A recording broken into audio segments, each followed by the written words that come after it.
Michael Stipe and his boys from Rapid Eye Movement. Bad day, I hope you're not having a bad day. It's Saturday, it's 1:05. I'm Ricky Gervais, with me Steve Merchant and Karl Pilkington on XFM 104.9. Big up and a big thank you to Alex Zane for the last 3 hours. I could do it. How long could you keep going with That's that? it. That's it? That is it. Because you see, Alex Zane, we came in while he was doing his last link, and he's an absolute pro, he really is. I was watching him, and he was, at home, you probably think that he's giving you his full attention. He's not. He was looking through a listings magazine, probably figuring out what movie or theatre piece he's going to check out, with a lady later. Yeah. Probably going to cruise down there with a couple of, chicks. And he really is an absolute pro. Yeah. Looking at you, Ricky, and it's you can sustain it for a while. Yeah. You're a talented performer, but it's sort of, I don't know what it is. Is it concentration with you? It just ebbs away almost instantly. And you try and do 2 things, 3 things at once, but normally on air, that's you eating, picking fluff out of your belly button. I remember once when we were on the set, we were filming The Office, and I'm trying to put off actors, just coming up ways, instead of remember lines, coming up ways to sort of ruin the shot or make them laugh. And you came out and went, Rick, it's like having your own TV show isn't interesting enough for you. Yeah. Just concentrate, it's lunch in an hour. I went, all right. Well, the radio show even less so. I mean, you really can't be bored. How long do you think your interest you sustain your interest? I came in too early because I got bored just before we came on air. Sure, okay. I came in too early. I got to stop getting the cabs quite early. Yeah, so you're bored now. I think I've got to get about 5 to 1, and then I think that'll last me till about 1:30. Again, as he was saying that, he's not giving you his attention. He was kind of leaning back. He's put his feet up now on the desk. I've got to be comfortable, haven't I? And this CD rack's in the way. Sure. Well, you get yourself comfortable now. Get yourself settled. And then sort of... Because a lot of people will move the... There's the microphone moving now. That's the squeaking going on. You've broken the CD rack. You could actually, of course, you could move the CD rack by getting up and moving it. No, that's too much effort. You've got to try and do that whilst angled on the seat. I'm nearly laying down. It's almost horizontal. It's the most you can get. Well, I'll tell you what. I don't know what those listeners are thinking of what Steve Merchant say, but don't believe a word. All right? Oh, nice. Classy. Yeah. 5 minutes past 1 o'clock on XFM 104.9. Ricky Gervais, Steve Merchant, Karl Pilkington. A retro cut there, Thin Lizzy. Don't believe a word on XFM 104.9. I'm Ricky Gervais, with me Steve Merchant. Bubba-doo-boo. Who's that over there? It's Carly Pilk Boys. You all right, Carl? Oh, that's clever. How you doing? Yeah, I'm all right, yeah. Yeah, come on, up, bigger bagadoo. Up, yeah? Project. There's people out there wanting to, cheer up their Saturday afternoon. We're the boys for it, yeah? We're like quick fitters. Yeah. Come on. All right, Carl? Yeah. Come on. I'm all right. I'm up for it. That's it. This is the height of excitement. This is it, is it? That's This how is you sound when you're 100% This is you excited. off your head, is it? High on life. Christ. What did Suzanne say about you saying about a big ass? Go on. She heard about it. Shall we recap what happened last week? Well, the week before, he said that her haircut looked like Dave Hill from Slade. She didn't like that. So next week I said, she was a bit grumpy. He went, I didn't mention her fat ass. Still thinking that she would never hear about this. Yeah. What happened when you went home? She heard about that off her mate. Yeah. And we sorted it out. Didn't have to buy her anything. I just sort of said, come on, what the show's about and that. Stop moaning. Yeah. Right. That was all right until about Thursday, when I was reading about... do you know, like they say, there's like 2 worlds and that, and whatever I'm doing now here, there's another one of me doing the same. Yeah. But he's probably taking some time off. He's probably having a week off. Yeah. But I was just talking about that, and she was saying, nah, that doesn't happen. And I sort of said, well, they definitely won't have a haircut like yours. Right? And that sort of started the argument again. It's almost like you haven't learnt your lesson. Also, it's like you're talking about it again on air almost, in a way, so our mates could hear again. It's very short learning curve. You know, Carl, if there was if I cut a hole in a box and you knew there was an orange in there, right, and you put your hand in, would you be stuck there trying to get that orange out, do you think? Or would you just like let it go and sort of tip it upside down to get it out? What do you mean? I think that answers your question. Is that a cardboard box on your hand? So is there any other things you want to criticise Suzanne for while we're on air? Anything else? Anything that's been niggling that you feel you should get off your chest? The hair, the arse? Nah, leave it. Everything else is fine? Leave it. I think so. Okay. That's good. I think leave it. Well done. Now, can we just check what other big Karl features have we got today? We got Monkey News. Got Monkey News coming up. Yeah. Got a bit of got Rockbusters. And the film thing. that Still not got a name. The film thing. just me in a film and that. And Brilliant. this week we're digging out the old the one when I'm in One Flew Over the Cuckoo's Nest. Right, so you're going to make Jack an appearance. Nicholson, brilliant film. Yeah, brilliant film. It was my favourite film till I saw Godfather. It's better than that. Well, some would say that, yeah. No, it is. The storyline's more interesting than that. I didn't know there was an actual answer. I didn't. Sorry, it's what's best? One Flew Over the Cuckoo's Is it? Nest. Okay. fact, Rick. Oh, right. Okay. Where's Godfather? Because I want to know, because I don't embarrass myself. Or is it my fourth favourite film or something? Or Probably about fifth. is my fifth favourite film, is it? Brilliant. Talking of lists, I suppose I like Kez and the Elephant Man, do I? Do you? lists, Rick. I don't know if you saw in the paper. I think it's on TV this evening. It's as voted for by viewers of VH1, the music channel, and they've basically come up with a list of the greatest pop culture icons ever. There's 100. Where's Elvis? So Elvis, for instance, is number 3. Jimmy Dean in there? James Dean is in there. I think he's a bit lower. Let me see. He's number 22. We got David Beckham at number 1. Oh, wow. Okay, well then, so Robbie Williams is in there, so it's British bias. Yeah, Robbie Williams is number 9. He's just below ABBA. Oh, Number okay. 8. But interestingly, this is of interest to you, I think. Number 66, Yeah, The Office. that's all right. Well, it is, Rick. It's nice that the show is in there, and that's a very flattering thing. I'll tell you what cheapens it. I'll tell you what undermines it. Yeah. The things that are lower in the list than the show. Oh, God, so we've beaten... Well, I'll on. give you a little test. Yeah. Higher or lower? Do you think this is higher, near the top of most important pop culture icons, or lower than ours? Okay, I'm going to give you Superman. Well, international, been around since the 30s, one of the biggest icons on the planet. I'll say higher. Lower. But, yeah. Ludicrous. Okay. Do you think higher or lower? Neil Armstrong, the first man on the moon. This guy's been to the moon. Well, I'd say lower then. Lower. Yeah. Yeah. Yeah, but is that saying the people behind the rocket or just him? Because he just sat in it, didn't he? He just sat there, he didn't do anything. No, but it's the what icon. he's symbolic it's not, of. It's not how much work went into it. All right. A few others. What about things like Coca-Cola? Oh, no, they don't really count. It tends to be... so it's not- They don't feature. I mean, Mickey Mouse is in there. What do you reckon, Tom Cruise, higher or lower? Tom Cruise is the number 1 box office movie star in the world. Well, presumably lower He's then. lower. He's number 81. Just about scraped in there. It really is a list drawn up by people who've just sat at home and looked along their video and book collection. Yeah. Office, that's good. Well, I think it is a reflection of that, but it's always the same that they you do an HMV poll and it's Pet Sounds, Revolver, Let's Get It On, Robbie Williams, Life Through a Lens, because it's the people that vote. It's a reflection of like those massive, you know, what's big at the moment. I was the most powerful man in comedy. Let's not forget. Yes. 1 year ago. Yeah. Wonder where I'll be this year. See, if that had been the laziest man in comedy, you'd have got my vote. Interestingly, though, at number 26, Karl Pilkington. Oh, imagine. All possibilities. Badly Drawn Boy on XFM 104.9. I'm Ricky Gervais with me, Steve Merchant, and little Carly Pilkington.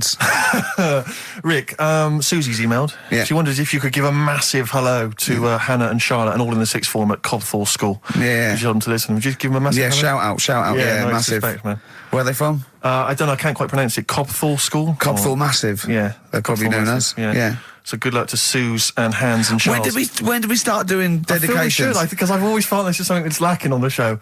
Interaction with the audience, you know? Interesting only to the one person whose name is always, mentioned. of course. But that's how proper DJs fill up their time. They don't talk about monkeys and, you know, and all that kind of drivel. Oh, do you think monkeys are drivel, Carl? Well, we'll still be doing a bit of monkey news. It doesn't matter how much you have a pop at it. It's coming up in a bit. Yeah. Got some good stuff this week. I know it's been a bit dull last 2 weeks. Well, no, it's not been dull. It's been totally untrue. As ever. Bordering on the impossible. I mean, monkey dating, saying, what tree are we meeting in? You believe that sort of drivel. So, I mean, oh, God. Jonathan Ross told a story about a chimpanzee once. It was about, but it was about how it escaped from the zoo and it jumped on a bus. All right. Okay. Interesting. Funny. I did that one. But it's possible. Is there possibility in that one being true? I did that one. I think you said something like he drove the bus, or he was conducting it, or I think fares. you said he took it to Spain. Do you see the difference? It's that little stretch of credibility that means it's all shite. How is Jonathan Ross? All right? Is he? I wondered how long it would take before his name popped up. How is he? How is the old man? Looking forward to his birthday Monday? Oh, dear. Yeah. I don't know if any of the listeners saw Ricky on Jonathan Ross's TV show last night. Yeah. What? I mean, man alive. What? Well, that's not an interview. How is that an interview? What? It's not. He wasn't interviewing you. He's like two pals just having a laugh. And if we it was like it was a family do, and you just happened to film it and stick it on the telly. My friend made a good point. It was like any minute his kids were going to pop out, sit on that sofa next to you and go, "Oh, Uncle Ricky, do the little dance." It was unbelievable. I mean, what were you wearing for a start? What's that? Some tatty old jumper like you'd just been doing some artexing and he'd gone pot round with it. We're having a couple of drinks. That was Lambretta. Was it inside out? Trendy jumper. How do you keep getting things with the St. George cross on it? What do you mean? That's the only one I've got. You've got loads of stuff. T-shirts, jumpers, shoes. No, I've got a Union Jack. What's it? A French Connection one. But that's not my concern. I haven't got any underpants. That's not my concern. No, it's just the fact that, I mean, firstly, the fact that Ricky, for those of you who don't realise, Ricky is friends with Jonathan Ross. They are friends. Now, they've only known each other, what, a year maybe? About 2, yeah. It's less. I think it's less than 2. And what worries me is the friendship's too close. What do you mean? Because you're over 40. You see, it seems to me that after the age of 25, men should not be becoming really close friends with other men. It should be like you've had all your friends, you made them at university, at school, and if you're in any walk of life and you met someone at a party or a pub, even if you got on, you would not be phoning them every other day, like going to an awards dinner. What are you wearing, Jonathan? I've heard this conversation. What are you wearing? I think I might wear this. Is it too formal? Is that going to be too formal? It's not true. It is. That's you're always true. on the phone to him. You're always chatting. I'm just going to pop around. Oh, I'm just going to play some tennis. Yeah, we play tennis. Always hanging out with the guy, and it's to me it's unhealthy. And this, it's just bled over now onto TV. Hold on, so, wait a minute. Whoa. So you're there. It's like, I'll tell you what it reminded me of: Des O'Connor and Jethro coming on to plug his live video. Or Tarvey and Kenny Lynch. And then at the end of the interview, after they've been, mutually backslapping, he gave you a pet. Jonathan Ross gave you a cat as a replacement for your cat which died. Yeah. Now, to me, that's an inappropriate gift. What? It's a lovely gift. You should be. I don't think people should be giving pets gifts. Do you know what I've got in there for his birthday? Turning up to a wedding with I just bought you a cat. Do you know what I've got him for his birthday? I've got him as child. Well, you may as well, because that's what it's like, a cat to me. I've got a small Rwandan child. A cat to me is like, I've bought you this small child. I was going to sponsor him, but I got a bit of cash, I've flown him over. It's too intimate, it's too much responsibility. Do you know what I think, Carl? Go on. I think Steve's a bit jealous. I'll tell you, I got good reason to be jealous. What? I got good reason to be jealous, I just remembered this. Your birthday, Jonathan Ross was there. Karl Pilkington was there. Yeah. I don't remember being invited. I don't remember being invited. Was I there, Carl? You were there. I don't remember being there. But you're with him all day and that. Right, okay, well, yeah, but he sees you a lot. I mean, Jonathan, he's round his house every other day playing tennis, and who else knows what, swimming together and sat in his jacuzzi, cracking wise. What happened there? What happened there? Oh, we've got to the bottom of it. Play a record. The villa that we went to afterwards could only sleep It may 6. as well have been. How is the cat, all right? Yeah. What's your name? Jonathan? Ollie. All day and all of the night from the Kinks, playing that for Jonathan Ross. I'm sure that you'll give him a call later, so don't worry, Jonathan. Just you can live without him for 3 hours. Oh, jealous. Adverts. XFM. Hey, Outcast, XFM, 104.9, Ricky Gervais, Steve Merchant, Karl Pilkington. It's that time, isn't it?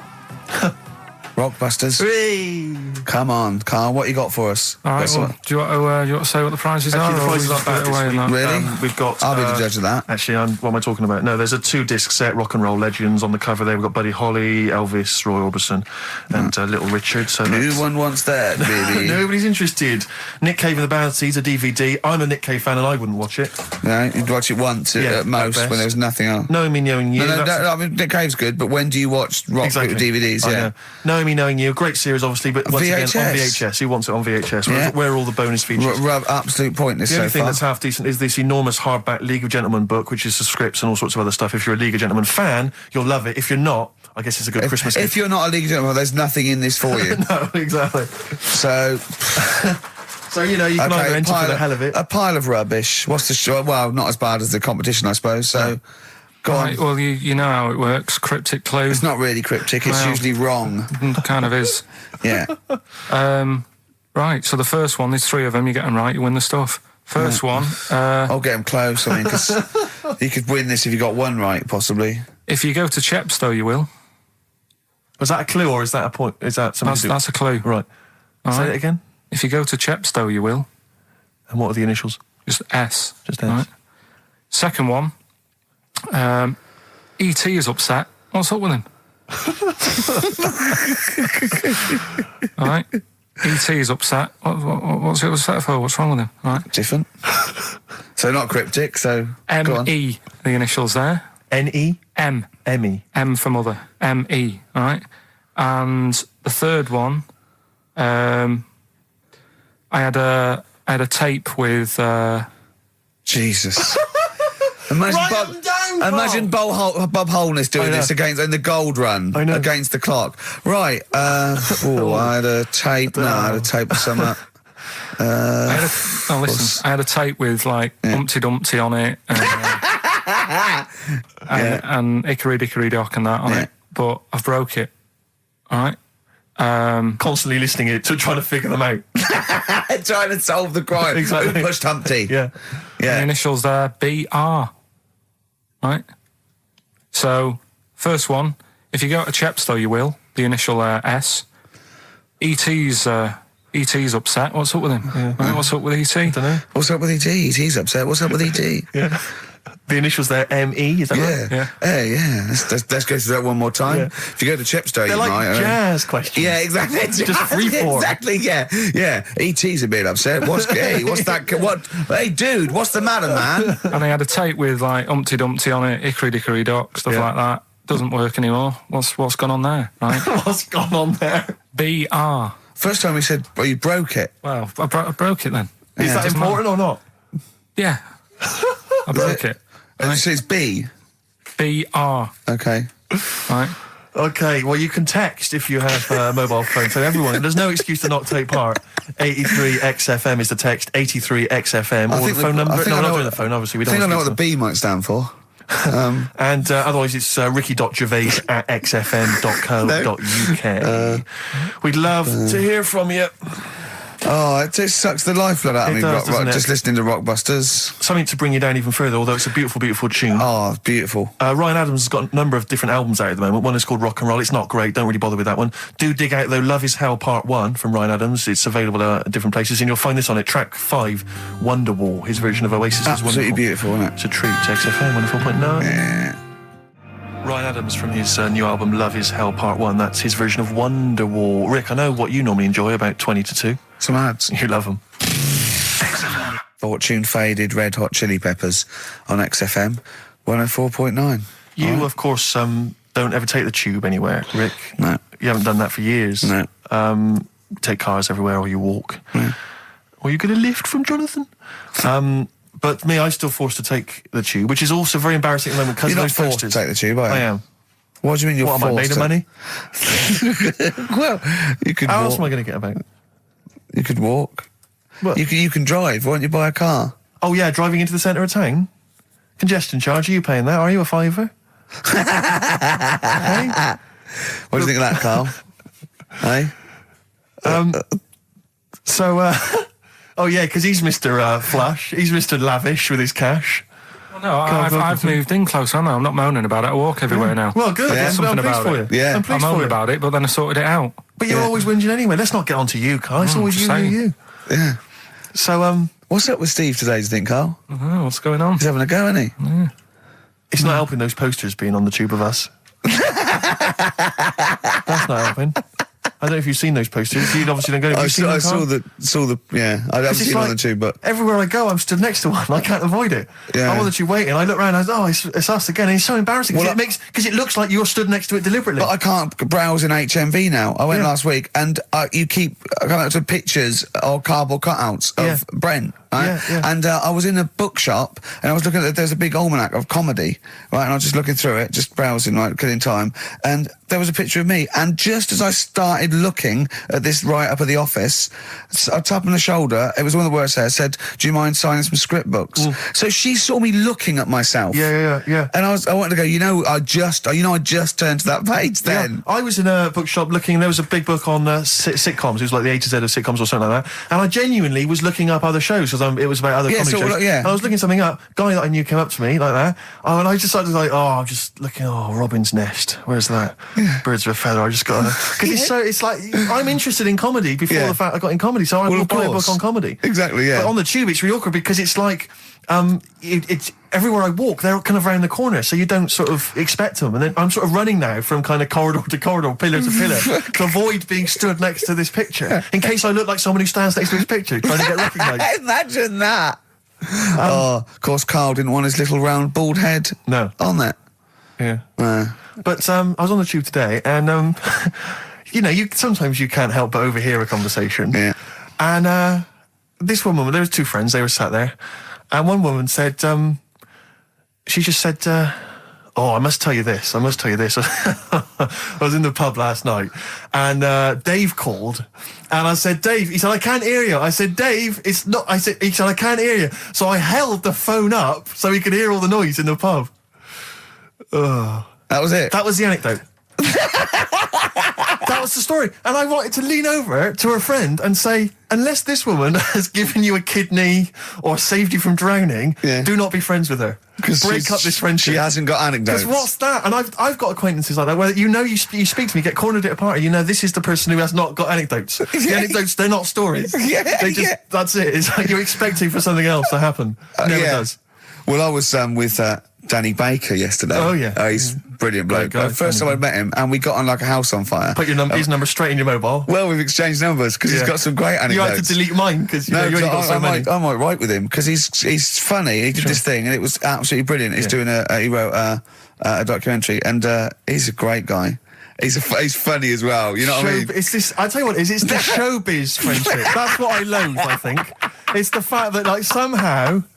You're sort of because it's like you haven't got to go through the formalities of making friends with someone because I respect your work, you respect mine. I'm a funny guy. You've seen my work. Let's be friends. Yeah, of course. Yeah. And it's like, it's a horrible kind of icky sort of. Listen, Steve, me and you are going to stay in touch, whatever. So I mean, probably not my birthday this year, but next year, sure. We've known each other 7-8 years. Yeah. So come to that one. Yeah. Well, do I need to wear the waiter's outfit again? Oh, God. Oh, dear. Yeah. PIMP by 50 Cent, or 50 Cent, as I call him. XFM 104.9. I'm Ricky Gervais, you're Steve Merchant. There's little Karl Pilkington over there. All right? All right. Yeah, not bad. Listen, Oh, he's perked up. Yeah. Oh, he's back in the area. Well, you got something to say? I was kept quiet in the first hour. I'll let you get on with it now. What you got to say? Is it just have a guess? Is it about monkeys, Chinese people, or little gay fellas? It's about little gay fellas. Sure. Is it? Of course it is. Go on. Yeah, but not because I like Sorry, I'm just making a that. tally. Let me just note that down. Yeah. No, but it fascinates me, doesn't it? All stuff like that. That's a bit sort of different. Yeah. And that. What, showing me. like monkeys and Chinese people? Well, and that thing you were showing me before, the half woman. No, you weren't impressed with that. Well, no. That woman that's got two pieces of genetic makeup in her, where it was two separate sperms and two separate eggs fused, and she came out as sort of a normal person, but she had this residue of genetic material, and so she's had two children that aren't genetically the same as her. Yeah. Right? And they showed it in the paper by doing her half white and half black to show the two different, you know what I mean? Just for, he went, does she look like that? I said, of course not. He went, not interested then. Of course. Yeah. So how could I tell? Not interested in that at all. Yeah. If I'd have said she'd given birth to a monkey, fascinated straight away. Well, anyway. Go on. But that's what I'm saying. I'm just interested in weird stuff. right? Yeah. So am I. That's why you're on the show. Talking about little gay fellas and that. Yeah. Little gay fellas. Northern Line, the underground tube thing. Not the boy band. Right. Yeah. Apparently, on a Saturday night late, I don't know what that is. What time late is in the sort of gay community, as we've discussed before. Yeah. But apparently, the last carriage on the Northern Line, they all get in there. What do you mean they all get in there? They sort of take over the last carriage of the Northern Line on a Saturday night. Right. And it's like the gay carriage. Right. And what exactly do? They just travel about on the Northern Line? No, just have a chat and that, and like just stick on the communards. How do you know?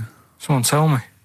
See, this, I mean, I'm glad you've informed me, because it wouldn't bother me, but I feel I should be told about these things, because I'm likely to stumble onto that carriage by mistake. And I'm not, it's not that it'd be a problem, it's just I might feel a little uncomfortable if there's a lot of people in, you know, the black the black leather gear and the moustaches, the hats. I mean, to be quite honest, they'd be annoyed. Of course. Because they'd be expecting something a little bit, you know. What do you mean? Well, they're good looking, most of them. Sure. No, they are good-looking fellas, though, aren't they? What do you mean? What do you mean? They're just a lot of the gay, you know, they look after themselves and that and look good, keep themselves. Some of them work out, yeah. You see, this is the problem I have, because there's a lot of areas in London and elsewhere in the country where there's a sort of, you know, it's a gay thing, you know, it's a gay public toilet, or I don't mean it's gay, but it's not like a legal thing. I mean, it's a cottage. But it's a cottage, whatever. I mean, I remember being in Bristol once doing some... You're confused when I said it's a cottage. Yeah. That's a term for where gay people go in toilets to sort of meet and greet each other. Well, I shake hands. I was at the public library in Bristol once doing some studies from a sixth form, and I think the toilet was closed in the library, and I was dying for the toilet, and I popped down, there was a public toilet behind the library. I thought, I can't believe my luck. Dashed down there, it was about 6-ish in the evening, I was working late, I was studying hard. I went in there, and I swear to God, I saw two fellas. With the... Is that unusual? Or? Well, no, they were up to some hijinks. What they're sort of like... Do you know the thing that struck me? What? One of them had bright red underpants.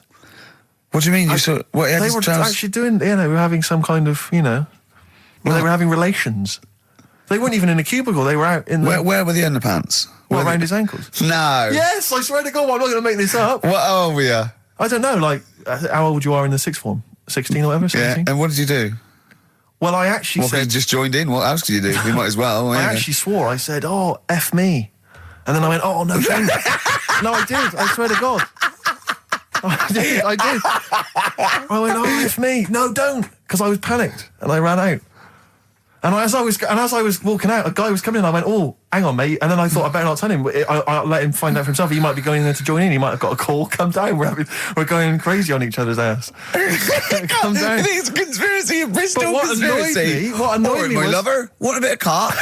What angered me, Rick, was the fact that I wasn't notified, that there was not... I didn't know there was no sign. And afterwards, I spoke to other people about it, and they said, oh, it's a famous gay haunt. But what annoys me is I feel that they should put an ad in the local press, a big paper, like once a week, like, you know, when they recall cars if they're damaged or there's a fault, or couriers might bring back stuff if they're sort of faulty goods, they say recall and we'll give you money back. They should just put an ad in. The gay community should put an advert in that just says, these are the hot spots, this is where you're likely to find us doing some stuff. If you're not gay and you might feel uncomfortable, avoid them. And just list them, or little pictures, or, you know, a map or something. Anything, because like the gay tube thing, I don't know. Fun. 1, 2, 3, railway cuttings. Well, not that. It's more of a sort of social awareness thing. Yeah. So people, you know, don't feel uncomfortable and... But they don't want it exactly to be like sort of walking in under a neon sign. Well, why? It's legal. yeah, big arrows. Oh, as if. What do you mean? What's wrong with that? Because, well, it's actually a public place. I don't think cottaging is strictly legal. But they don't even have to specify what they're going to do. But some people, they're not. Some of them aren't. I don't think it's probably seen gays, is it? Yeah, but it's not. Yeah, but it's not the people that go out and they say I'm gay and I like Barbara Streisand. It's presumably the sort of people that do that are people that either aren't quite out yet, or do you know what I mean? Or they're doing having a quick one away to their wife and kids. Yeah. I don't know. I don't know completely how it works, but I'm sure there probably isn't a place like free bumming here tonight. No, there is kind of. What? Because I was walking home one night through Soho, right? Just because that's the way I have to go, not because do you know what I mean? I wasn't going there on that, right? So I'm walking through. right? And I was handed like a card, which was like a gay event, right? Now that's a bit weird, isn't it? That straight away he's presuming that because I'm there that time of night. Well, and you got a shaved head, and you sort of like, you sort of like quite look after yourself, and you got some nice clothes. Yeah, but it's still And you look can't like really a little bit presume. rough, don't you, from Manchester? It was You look like a northern rent boy who comes down to stand outside McDonald's. But the card was rubbish, right? What do you mean? Had this fella on it, right, all sort of greased up and that. What would you look? Just having a look what he'd handed me and that. Right. Just having a look.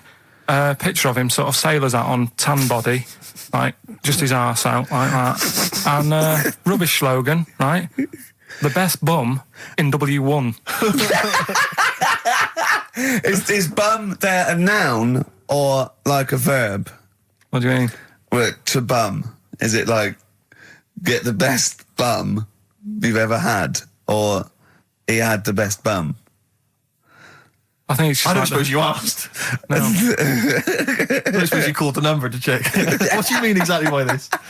Does it mean you've got a great arse? Do 'Cause you think mean I mine's will good. be well bummed, or do you mean you've just got Right, a good... come on now, let's Can I let's just a final point about, because I asked my friend how it all works up on the Heath, because I live in Hampstead Heath, near Hampstead, and I was where I didn't want to go walking and get myself involved in anything. How can you get involved? No, again, I didn't want to walk. Sort of like, by. is it like, oh, you believe it? I couldn't say no. Oh, my wrist, it's knackered. What do you mean? Well, I was there for about 2 hours. I must have gone about 43 of them. But, I didn't like to say no, because they were so pleased to see me. Oh, Well, it's God. not so much the fear of that. It's not Good skiing practice. I was doing 2 at a time for a little while. It's not the fear of that so much as the fact that, again, you don't want to gate crash someone else's party. Do you know what I mean? No. You don't. If there was a straight couple having sex, you'd want, oh, I'm sorry, and you'd want to avoid that area. Just Yeah, 'cause you, of course. But I was finding, so someone told me how it works, and apparently you just go in, like sit on a bench or something, and then a guy just sits on the bench and they just look at each other. There's not really anything said. It's just a kind of nice evening or whatever. I guess it's like 2 a.m. or whatever, and then they go off in the bushes and ding dong. But it's like, I don't know how that culture's developed. I love this programme now. Why can't that be the case with women? That would be amazing. You just go out to the park, and like 1 a.m, you just sit on a bench, you just Be like a scene from Gigi. Exactly. Where just walking along with the perambulator. Yeah, Oh. exactly. But that would be a joy if there was none of this formality. You've got to talk to them, buy them dinner. Oh, you're joking. Romance. Oh no. Just this kind of informal thing. It'd be great. So what would you do then? You go up to a woman and go, "Come on, Yeah. let's stop mucking around." We know why we're both sat on this bench. There's a nice bush over there. Yeah. Let's have a bit. Yeah, and then she'd go, "Yeah, great, thanks. I'm killing some time before I, pop into town. Yeah. That'd be perfect. Thanks. You make my weekend." So you're jealous of gays as well as In a me. sense, in a way. What do you think, Carl? Let's put a track on. Why are you getting scared now? You brought it up. Is it getting too close to the bone, so to speak? Radiohead and There on XFM. I'm Ricky Gervais, with me Steve Merchant and Karl Pilkington. I was talking to my dad the other day. He was saying he lived in Bristol, and my family lived in Bristol, and so they can't really listen to the show. And he said, I was thinking of buying your grandparents a digital radio for Christmas, so they can listen to your show. Imagine them listening to that last link. About you? And then me seeing them at Christmas. Steve, you never told us you saw 2 blokes bumming. Yeah, and then what's that about you jacking off 30 men? Exactly. You've got to say no, lad. I know you're a nice fella, but just because they want relief, you're not the man for it. Oh dear. They dear. must be so proud. Yeah. Rockbusters. Yeah, they'd be loving this, right? 3 clues were, first one, if you go to Chepstow, you will, right? The initial was S. That was sea horses. All right? That was the answer there. I'll give you that. That's fair enough. I'll give you that. E.T.'s upset. What's wrong with E.T.? What's wrong with him? Yeah, right. The initials M.E. Yeah. What's up with him? He was Missy Elliott. All right, Elliott. Doesn't count at all. What? Doesn't count at all. Missy Elliott. You know what I mean? What's wrong with E.T.? What is that with him? No, just let him explain it. Sorry, Carl. Do it again. I wasn't listening. Do it again. Elliott, yeah. Yeah. Who's in E.T.? Yeah, we'll just do the clue again. All right. E.T.'s upset. So he's looking a bit sad and that. What's up What, with E.T. him? the extraterrestrial? Yeah. Yeah, go on. Right, and his mate, Yeah. who's in it's called Elliot. Yeah. Right, he's upset. What's up with him? Well, he's Missy Elliott. Missy Elliott, what's she got to do with it, though? I don't understand. No, the way you'd say it, you say, "What's up, E.T.?" and it'd go, "Oh, Missy Elliott." Why would he Missing- mention her? I don't understand. Was it a thing in the film? Missing. She wasn't even around. Missing? Oh, Missing Elliot. Oh, no. Oh, that makes sense, Carl, but she's not called Missing Elliot. It's meant to be about rock stars, though, isn't it? Missing Elliot, isn't it? So it's meant to be about rock stars, isn't it? It's just cryptic, though, isn't it? Cryptic clues. Oh, no, that's not cryptic. That's shit. You. Right, the third one. I had a tape, and it had Humpty Dumpty on it, and I love when he says Humpty Dumpty. Yeah. Humpty Dumpty. Hickory Dickory Dock and that. Yeah. But the tapes broke. Yeah. That was BR. Buster Rhymes. Say that again. I dozed off. Sorry, I don't understand. What do you mean? Who's the winner, Steve? No, it doesn't. No, do you mean busted? Buster. Well, it's kind of like that. Cryptic. No, it's not. No, cryptic doesn't mean change it, so it's not the same. Steve, who's the winner? We got loads of right answers, so it's interesting. This email system, weird, it flashes up suspected spam. If it, spam is that stuff that gets sent around the internet. Yeah, and it flashes that up if it thinks it's going to be a spam email. And every time it comes in with a Rockbusters answer, it just says suspected spam. In a sense, in a way. Let's give it to Catherine Jakeways from Hackney. She's got those answers. Rubbish, absolute rubbish. Talking about your parents listening, Carl was in Heat this week, and they mentioned that he does this thing on Sky. What is it? It was this thing with Richard Bacon, some programme about watching telly, and you just talk about what you're watching and that. And he was annoyed because he said because his parents are there, and so he's not doing it. He's not going to turn up because they mentioned it in Heat. And so his parents might watch? Yeah. Why are you worried about that? I don't like them watching stuff, do I? I told you. It dates back to when I did Little Donkey at school. Sure. I don't want people watching me. What's that? Just renew us on Little Donkey? What happened? It was just, I was there to play the drums and that in We Three Kings. I was loving it, I got a bit carried away. How old were you? About 13. Yeah, right? really? Probably. Yeah. About 10, about 10 probably. Yeah. 6. Between 6 and 13. How old were you? What school were you at? Okay, you were playing Little Donkey. Yeah. So, and, No, but it was one of them schools where everyone sort of was in the same one. Do you know what I mean? Oh, a Manchester school. Just the one classroom. Well, it's like sweeping chimneys in the day and then 1 hour of learning. What are you talking about? What school were you at? Was it infants, junior, or secondary? They didn't really do that. It was one way. What do you mean? You did that. They still have to abide by the laws of the land in Manchester. No, but it was a lot more like you had infants, but you also had like the older lot. There's kids there. When you're in the younger year and that, you'd see kids and you go, talk English and use terms that people do when they're talking about schooling. I don't even want to talk about this. No, how old were you? What? Oh. I'm guessing maybe 6 or 7 or 8. So you went from 13 to 6? Yeah, but like I say, it's hard to remember because... Imagine if you were giving evidence in a trial. Yeah. Oh, yeah, I don't know. Yeah. I mean, I don't know. I can't really narrow it down other than 7 years either way. Theoretically, he could get called up for jury service. Right, you're on... White Stripes, hardest button to button on XFM. That's a frightening thought that you came up with before the break. Carl on jury service. Carl could be responsible for someone's rest of their life. Yeah. Because jury service, that applies to anyone. Anyone could get sent the form. I think you're obliged to go unless you have a really decent reason not to. Imagine it was a really, really important trial. But what annoys me is that isn't it supposed to be you're tried by 12 good men and true. 12 good men and true. Yeah. Good men and true. And women, of course. The only thing I can hope is that the defence attorney would wheedle out Carl at an early stage. Oh, yeah, objection. I object. Yeah. Why? I object. Have you heard of something called Rockbusters? Yeah. Well, sorry, you can't just object on that. OK, then what if I tell you my client, standing trial, is a little gay Chinese fella? And here are some of the tapes from XFM. What would you do? He's prejudiced. So how does it work then? How does what work? What do you mean? You just get called up and you have to do jury service unless you've got a very good reason. And it's not, I normally have Mondays off. Yeah. Oh, you wouldn't like that. You have to get there at 9 o'clock. I've got to prepare monkey news. Yeah. Oh, you couldn't stand it. Just wouldn't do it. What would you say? Say, don't get me involved. Because I got involved once. Don't get me involved! No. What do you mean you got involved once? Well, with the police and that, when I lived in Manchester, I saw a bit of car crime going on. Right. And I got involved. Hassle. I'm telling you. How did you get involved? You phoned the police? Yeah, because I thought, well, I know, well, that's just it, but I thought I'd hope somebody did it with my, Yeah. So, and it's just a hassle. Loads of phone calls. Canary. Having to stand on a balcony of this, tower block that I lived in. Police shouting up at me. I'm stood there with my underpants on, right? And what it was, a car had been robbed, right? Mm-hmm. So I call up the police and that, right? Said, right, listen, car's been robbed. And they said, where is it? I said, I don't know, just across the road from where I live, right? So I tell them where I live. Where do you live? How old were you, 13? So she's asking loads of questions and that. I'm saying, look, whilst you're asking all this, they're actually getting away, so, will we leave it? And she's like, no, we'll track it down, blah, blah, blah. So I said, well, look, I work nights. What could you see? You could see some lads just pushing a car. Pushing a car. Yeah. That's how they steal cars in Manchester, is it? Yeah. Everywhere else in the country, they're getting in, they're driving them away. In the south, they drive them away. Exactly. You usually sort of like In start the Manchester. engine. It could get away a lot faster.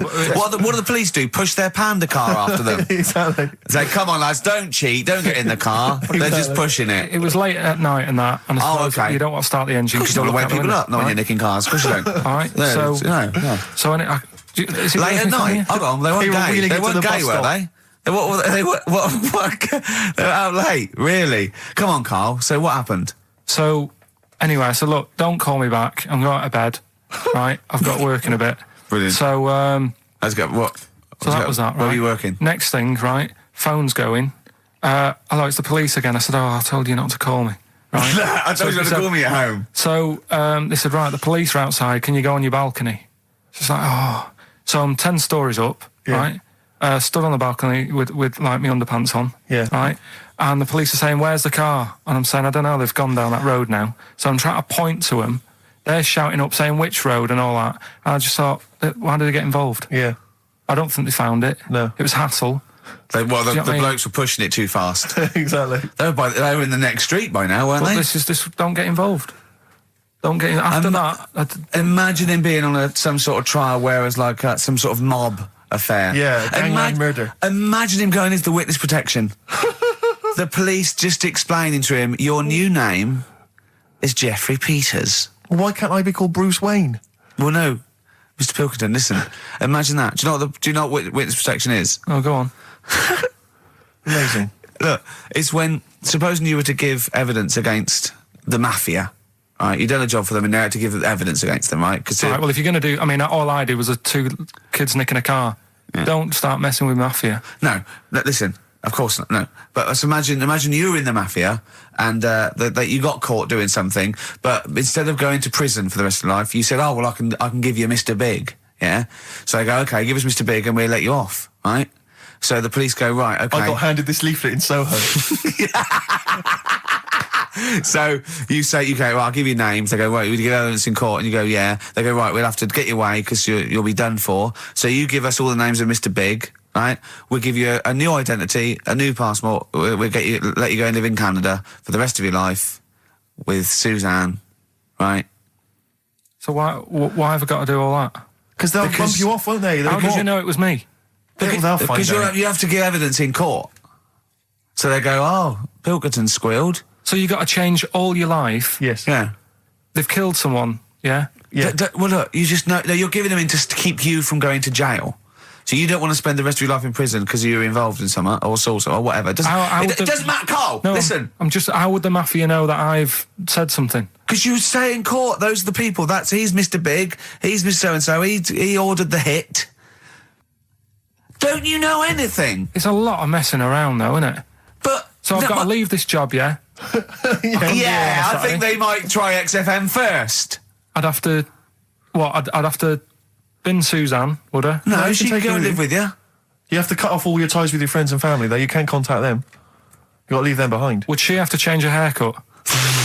Possibly. When did the murder happen? Yeah. So what would the new identity be that you choose? What would you choose for yourself? What name? Probably, I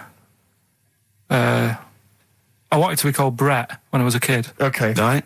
Brett what? Brett Pilkington.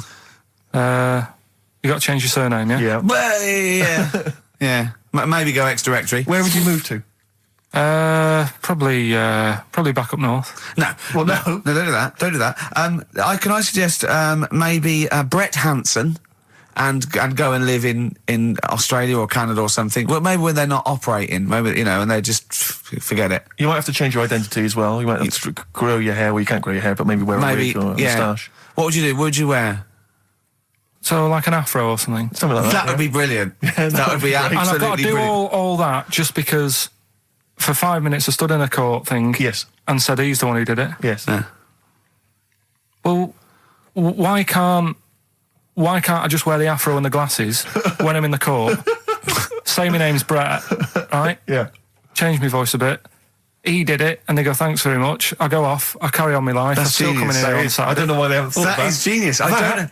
This That counts is all the witness protection scheme. Why don't they do that? Yeah. So they go, well, I'll go to court as Brett Hanson Yeah. with an afro, and I talk like that. Yeah. Right, and then when I come out, I'm back to Karl Pilkington, still talking like that, but without the afro. That is perfect. You've got... Why don't you call the FBI and say, listen, I can save you billions of dollars a year. You're a genius, Karl. All right. Well done. Or Brett, should I say. The specials, Rudy, a message to you on XFM 104.9. Still to come, Rick, I know you're excited. Karl puts himself inside a movie this One week. Flew Over the Cuckoo's Nest. One Flew Over the Cuckoo's Nest. Look I forward think to you that. could... I can imagine him in an institution like that, though. Not much of a stretch. Let's have some ads. XFM. Don't Look Back Into the Sun, Libertines on XFM. I'm excited, Steve. It's that time. It's that time of the week. Go on. Well, Karl's in a little film. Oh, that's what you're excited about? Yeah. Sorry, I thought you meant the show's almost over. Right? Yeah, no. Come on in, Karl. Right, so, yeah, I'm in One Flew Over the Cuckoo's Nest. Yeah. Took a scene from it. Yeah. Got to listen carefully in that. At the end, there'll be a question on, like, the clip that you've just heard. It's sort of like what they do in the Krypton Factor and stuff. So do you want to read out the prizes? Or just Yeah, little there's usual taster? things. It's a couple of rock and roll albums. We got the. Why is it Gentleman. called One Flew Over the Cuckoo's Nest? I can't remember. I think it's explained in the book, but I don't remember. I haven't read it for many years. If someone knows, just a quick email to do. I'd like to know that. Ricky.gervais@xfm.co.uk. You can win yourself, if you get the question right, the League of Gentlemen Series 3. We got that Rock and Roll Legends again, the Best of Blondie, a Nature Programme, and the Old Grey Whistle Test, Volume 3. So if you're Brilliant, so over that's well 50, worth- you'll enjoy that. Yeah. And just, if you haven't seen the film, it's just about, like a... What would you call it? Well, it's a guy who thinks he's going to get away with prison by going into a mental institution. It was a new experiment, but he finds out he can't get out and he's sort of trapped. And well, people know it. Everyone knows what. Just play it. Just Well, play I it. saw it last week, so... Just play it. All right. Well, you know, I've been observing you here now for the last 4 weeks, and I don't see any evidence of mental illness at all. Yeah, no, I'm not mental. I never said I was. I mean, all right, I got an E in history, but that isn't why I'm in here. I'm in here because I had to get away from the outside world. It was doing me head in. I've been working too hard. I'm stressed out. I've been working like loads of hours Monday to Friday. I've been working on a Saturday with Ricky and Steve. Right, that's been doing me head in. People think that's a laugh when it isn't. You Right? busy right now, are you? You got something to do right now? See, this is why I'm here today, Doctor, because he's doing me head in. What do you mean, sir? Well, he's doing me head in. I came in here to get away from Ricky. He is just as bad. I'm smarter than him, ain't I? No, you're an idiot, right? You're just... We're just good friends. No, we're not friends. And if you were a friend, you wouldn't be doing that to me, Ed. How do you mean that? Well, don't ask... Come on, I'll show you. Yes, Look what you've done. Get him out. Get him off me! Get him off! Now, just hold it right there. All right. You get off! Doctor, will you tell him? Murphy, don't hurt you, does it? Of course it does. That's it. Now hold on to it. Not too hard. You'll crush all the air out of it with him. He normally... Get off! He normally does it harder than this, but... No, just warming up. Warm it up. Warm it up. What's somebody else? All right, be there.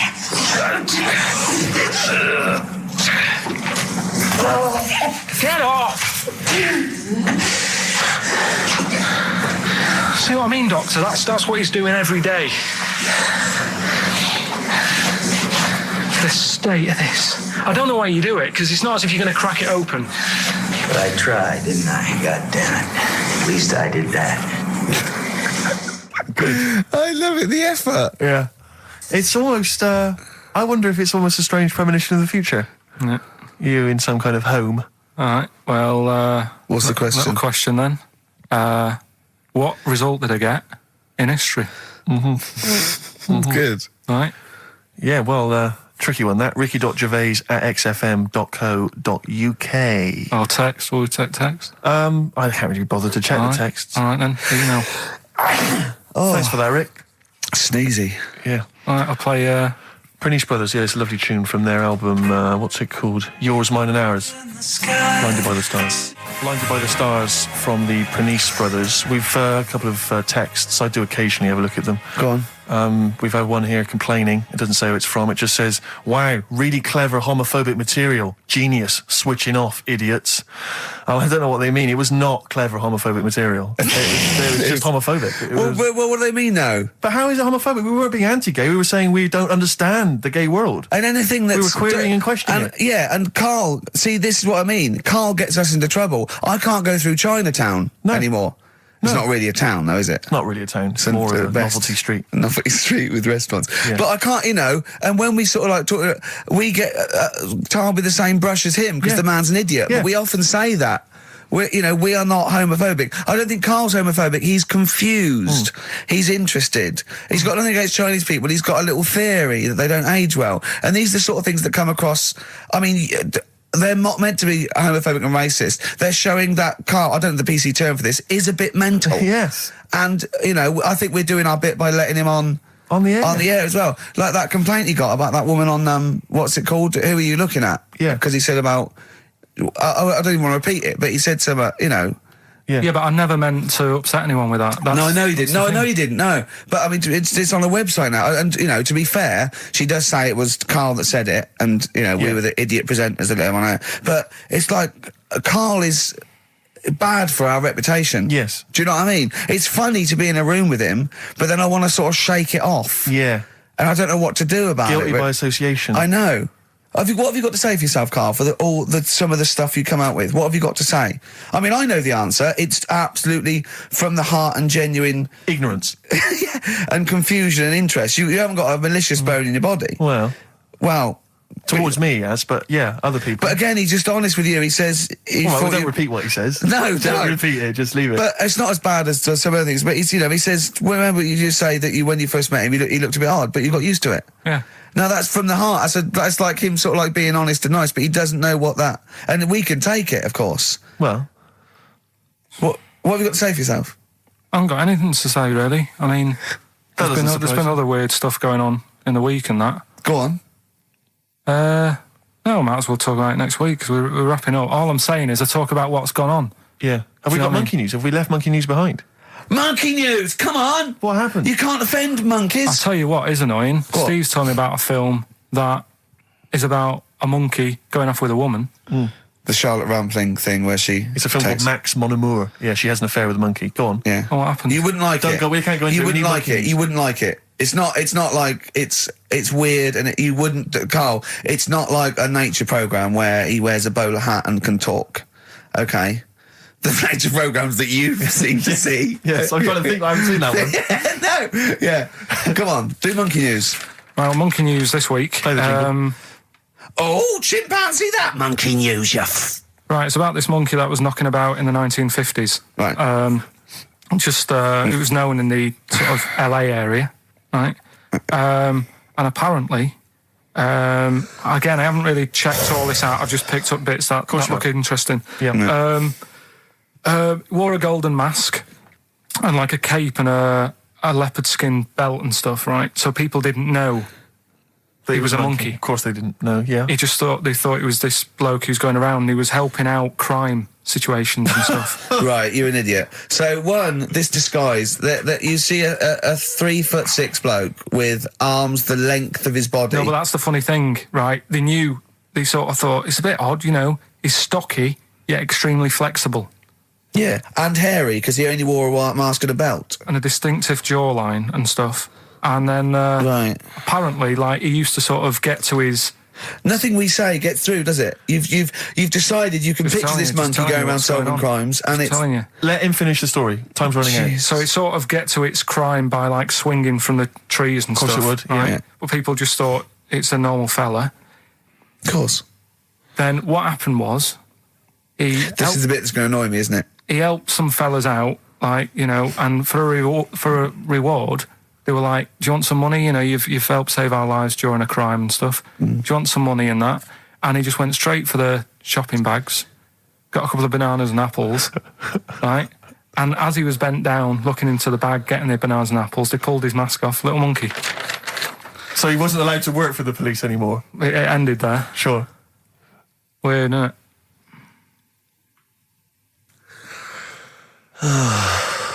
Rick, can I tell you the meaning of One Flew Over the Cuckoo's Nest? Yeah. Can we never speak of monkey news again? Yeah.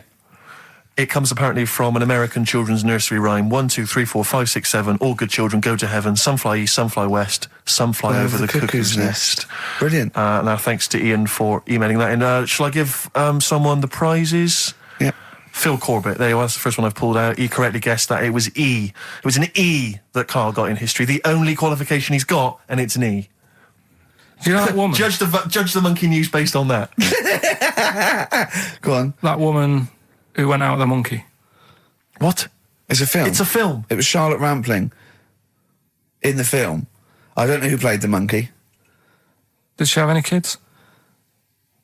What, with the monkey in the film? Yeah, I'm just thinking if I'm going to get it out and stuff. No. Why? Oh, because that would have been interesting.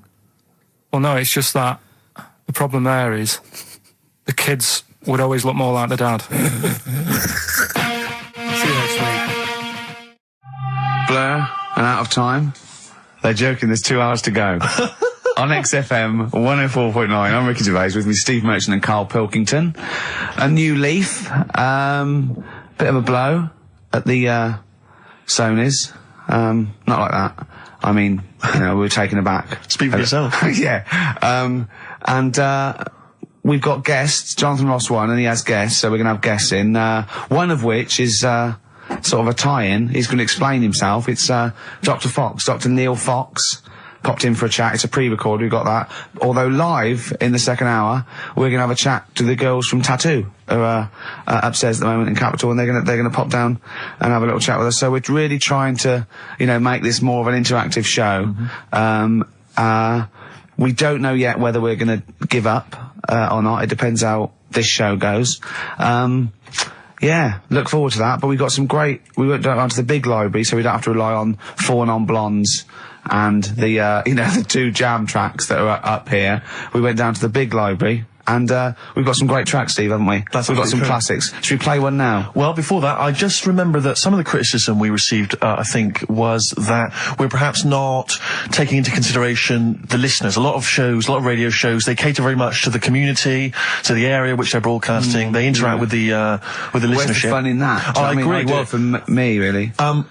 I'd just like to justify why we don't tend to correspond or interact with the listeners. Here's a typical email from Vicky, age 25. She asks, do you ski? Rick, that's her question. No, I Do you ski, yes or no? No, I don't. No, you don't. Right, there you are. Thanks, Vic. Brilliant. Keep those coming in. See, he's turned him against us, Karl.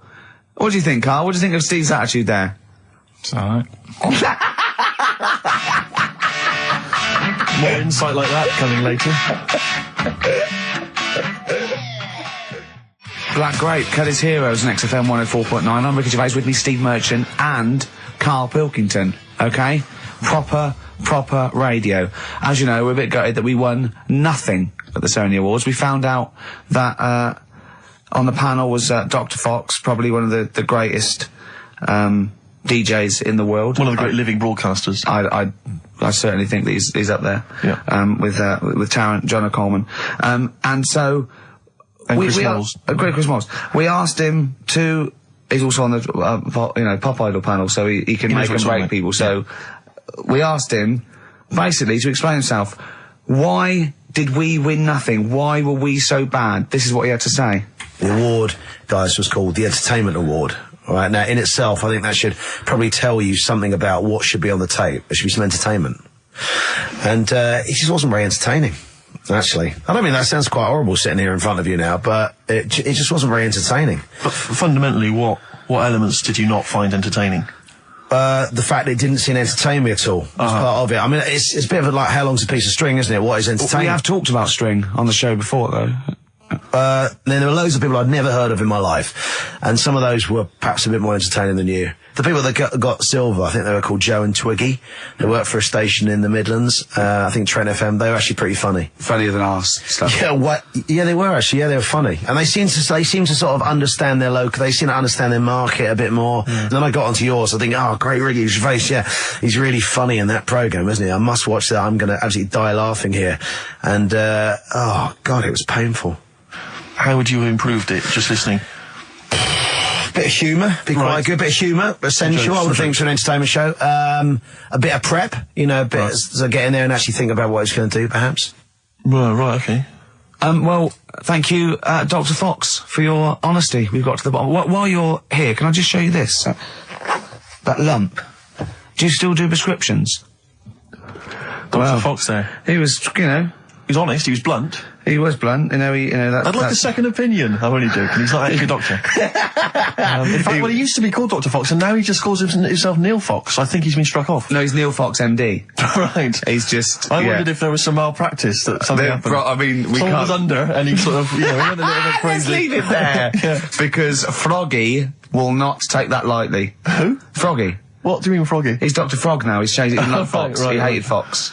But are we going to heed his criticism? Because it was about, there was no preparation, we weren't funny, fair enough. Yeah. There was just really no content. We didn't care about we didn't care about the show. The demographic we were meant to be aiming at.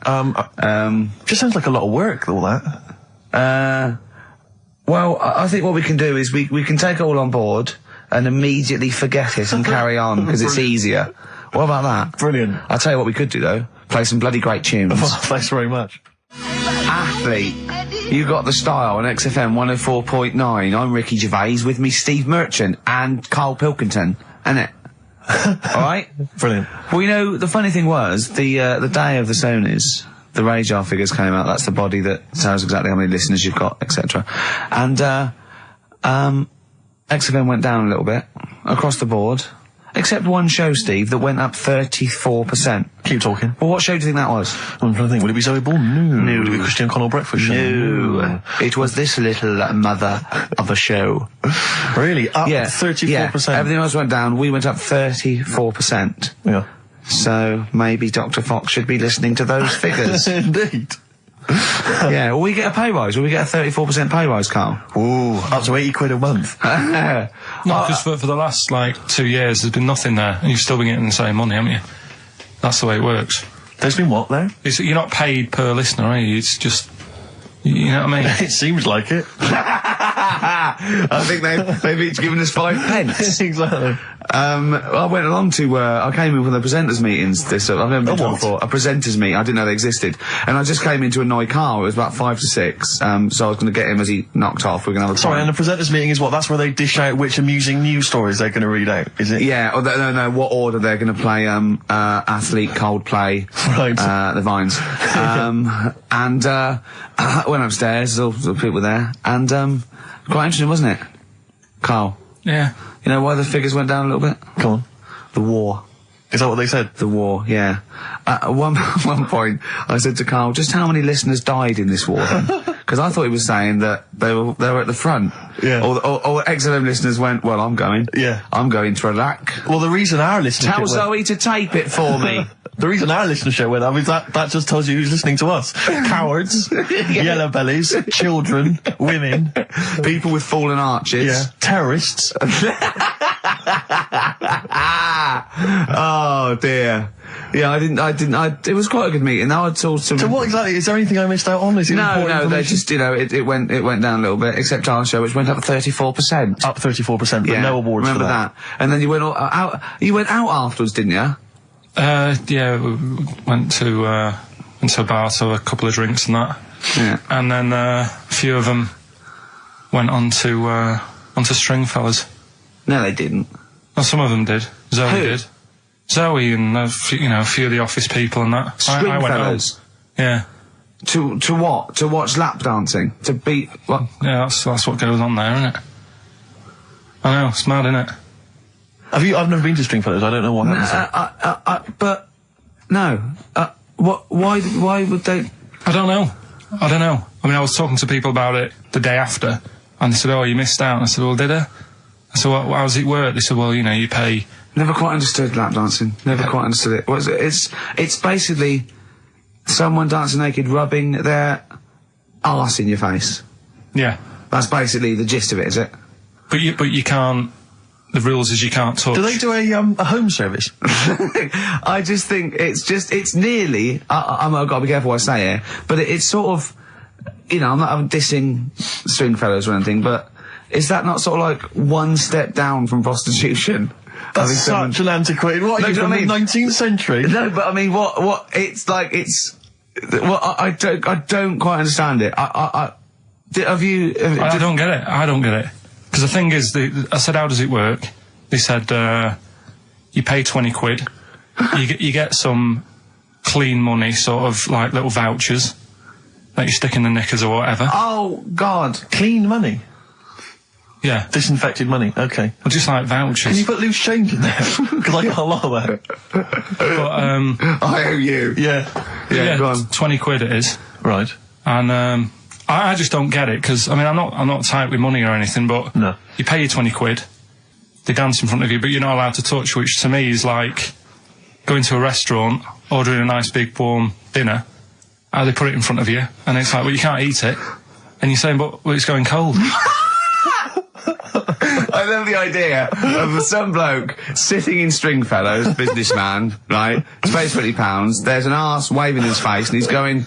Can I not just... They go, don't. So he goes, it's going cold! Look at it, it's going cold! Oh, that is brilliant. It's going cold. That is, I mean, see, Karl in the week was saying that he doesn't like sayings and phrases and metaphor and analogy, and I was going, and he thinks it's sort of like, one step away from poetry. But he comes out with the most evocative phrases. That is a straightforward... analogy. Lap dancing is like being given a meal that you can't eat. See, that's great.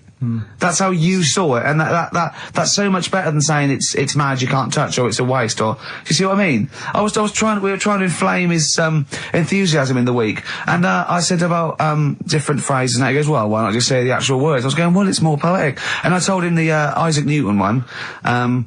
If I have seen further than any other man, it's because I've stood on the shoulders of giants. And I said, well, that's because, he's saying, I'm getting lauded for being this great scientist and all these discoveries and being a genius, but I'm saying, if it wasn't for those scholars before me that had come up with what they come up with, I wouldn't have got this far. Karl went, what did you say? I just said, well, I prefer him to give me a name check. Do you know what I mean, though? If he stood there and he's saying how good everything is, don't just class me, don't sort of put me in with a load of other people. Give me a mention. If you were one of the other scholars? Yeah. Yeah, I think there were probably people that died sort of years before him. I think he's saying more that he's thanking the body of work these scientists and these great men had handed down, through either books, material, teachings. He's not giving a big shout out to the collective science posse. Yeah, yeah. Thank you. Actually, I copied Nigel's. He's not saying that. I was like earwigging. I heard what Nigel said about it, about the third law. Do you know what I mean? Yeah. I mean, I look into sayings and stuff a lot more and see if they work. Well, one that happened a couple of weeks ago, right? You were talking about the you can't have your cake and eat it. Is that what you said? Well, I never understood that, because I thought, well, what's the point of having your cake and not eating it, rather like your lap dancing analogy? But it actually means you can't have eaten your cake and still have it there, obviously. Exactly. Well, the time that I saw that saying work, right, I was in Asda with Suzanne. Yeah. And do you know those big binders you get with nice cakes in them? Yeah. For birthdays and that, you can get one with, like, David Beckham on the front of it. Yeah. You can have one with, Thomas the Tank Engine, if you want. Ricky Gervais. Yeah, you can have one of them. And I saw one of those comedy ones where it is, like, a big pair of breasts. Yeah. And that is when, you can have your cake and eat tit. Play record. No, but you see what I'm saying? Play record. I want to talk to you about it. About puns. Just... XTC and senses working overtime. In the present climate, they should be happy with the work. On XFM 104.9. 104.9. I'm Ricky Gervais, with me Steve Merchant and Karl Pilkington. Karl, you're poised there. I know what you're dying for. I know what you're dying to do now. You're dying to play some adverts, aren't you? XFM. Placebo. This picture with the androgynous vocal talents at the helm there of Brian Moloko on XFM 104.9. Informed broadcasting. Excellent. Did you see, I don't know if Karl saw it, I know you watched it, Rick, it was extraordinary, it was a Sky One TV show the other night. It was something like reality TV. Oh, I don't know what it was called. Yeah. Excellent. And it was about basically what the fortunes of various... I cannot get enough of it. The fortunes of various reality TV stars since they've come out of the show. Christine Hamilton coming out of the jungle. And obviously, once again, always a pleasure to find out what Fats Waller is up to, Rick Waller. I mean, he's in a band now. He's got his own band. He was playing in some club in Rochester. There was about... It's 20 sort of people gospel, in the sort of audience. gospel rock, that sort of soul gospel rock thing, like somebody see in the Commitments or something. And when it cut to the audience, it was like it was in Butlins. It was just a big dance floor, and it was just people that watching indifferently. And he went, the people that were here loved it. I mean, it's a bit and sad. I have to say, I know. the size of the man, his leather jacket, Karl, was extraordinary. I don't know how many animals had to die to make it. It was like... You know, it was. It looked like if he'd have fallen off, it'd have been like the Hindenburg. Yeah, because it was like a Zeppelin. Oh, the humanity! It was extraordinary. I still think when I see him wearing a coat like that, it looks like he is stood on the shoulders of two other people, and it's just a joke. It's like a circus act or something. Yeah, because his head doesn't make sense. It looks like it's one of those things that you steam yourself in. You put your head out that. Is that a machine you're in? No, it's a coat. One of those old-fashioned iron lungs.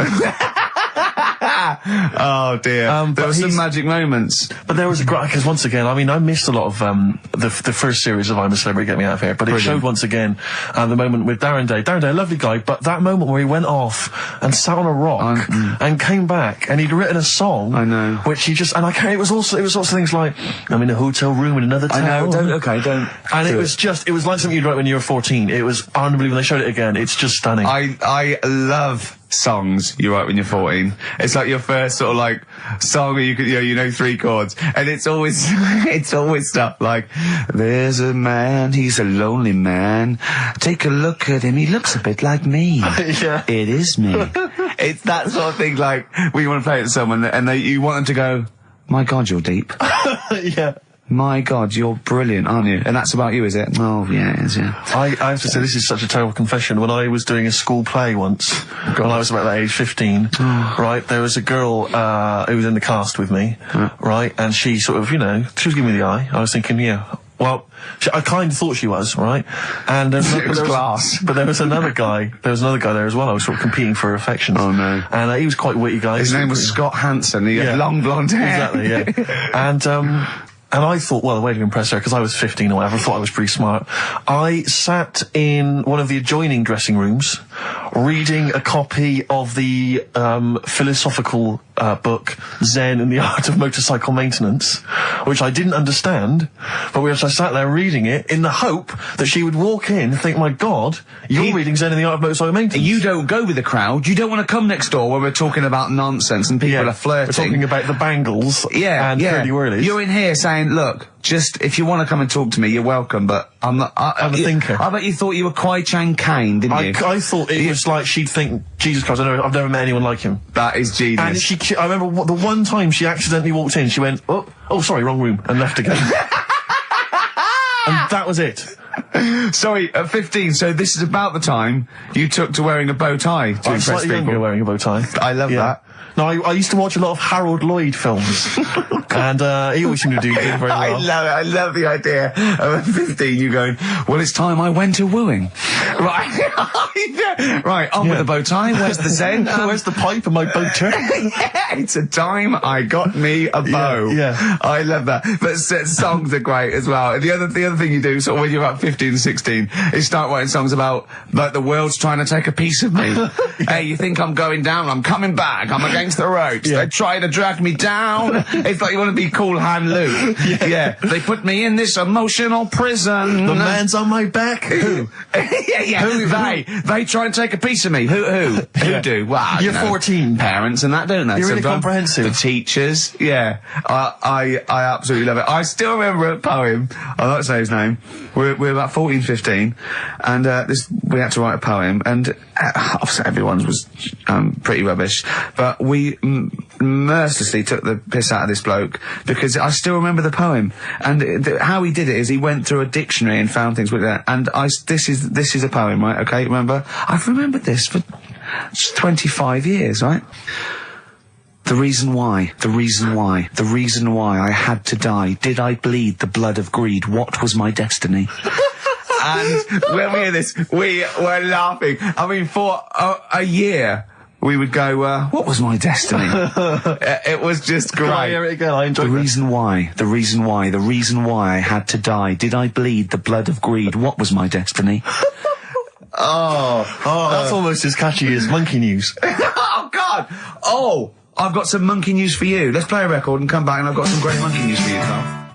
That's from the R.E.M. album that people tend to forget about now because it was so kind of poppy and such a massive hit, Out of Time, but there are some good tunes on it. And there's one of them, Near Wild Heaven. Excellent, on XFM 104.9. Carl. Go on. Watching a programme yesterday, and it was about these Japanese snow monkeys. And it was all about how animals learn things that aren't instinctive, particularly sort of primates, because they see other people doing it, and they start a culture. And they can pinpoint when one monkey first went down and got in the hot water springs and stayed there because it was hot, and the others copied them, and now it's part of almost a culture, you know, that won't be handed on because it's not instinctive, but has to be learnt each time. And,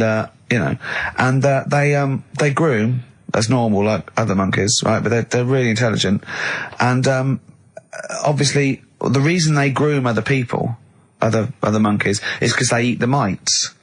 But also, the monkeys have learned they like being groomed. Okay? So they showed this one monkey, it went to a deer, okay, and it was grooming this deer to get its mite off it, right? But then it didn't eat it. It held it in its hand, it went over to a monkey, put the mite on itself to show the monkey it had a mite, and got a free grooming. That's extraordinary. That's extraordinary. That is extraordinary. Because it gave up the food, knowing that if you put one there, this monkey would look for mites on it, and it would get a free grooming, and it was like having a little massage. What do you think of that? It's not bad. I've got some better stuff coming up later. On Monkey News, on the official. Yeah, do you see what mine though? Mine's true. I mean, that's an interesting and extraordinary. It actually happens. It's social behaviour amongst primates. Actually, so I saw it. It was, you know. Did it rob a bank, Rick, at any time? It didn't rob a bank, and it didn't open a hairdresser's. See, that's what you're letting. That's what you're letting yourself down. It's not quite good enough, is it? My Monkey News. No, I got some. See the difference where I named the species, explained it slightly, told you an interesting fact, as opposed to there's this monkey, right? And look at him looking at you. Yeah, he's not interested, Rick. Can I tell you now? Can I try and describe for people the face that Carl has? I'll tell you what it's like. It's like if you draw some eyes, a nose, and a mouth on a balloon, and then inflate it to about half full. That's what Carl's face looks like. That's what his head looks like. It looks like a face you've drawn on a balloon. Very small, the rest of the head huge. It's just that today I'm a bit tired, right? That's one thing. Why are you a bit tired? I just haven't been sleeping, right? Why not? I don't know. I've got a lot going on in the head. Oh, this would be like The Simpsons. If we could actually look in there would be two monkeys grooming now.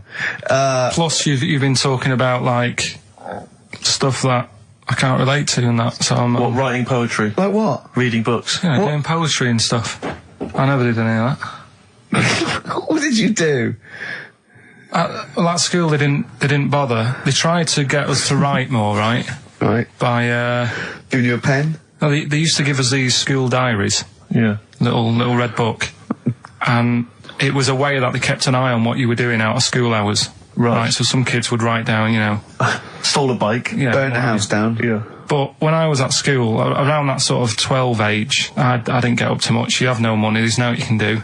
So every night it was the same thing. I'd get home, and I'd have to go to the shop, right? and get some potatoes and some bread every night. Right, and I kept taking this into school. Sorry, what was it? Dublin in the 17th century? Yeah. What do you mean every day you went to the shops and got potatoes and bread? That's kind of what I had to get all the time. That's what we had. Why? What did you have? Chip sandwiches? Yeah.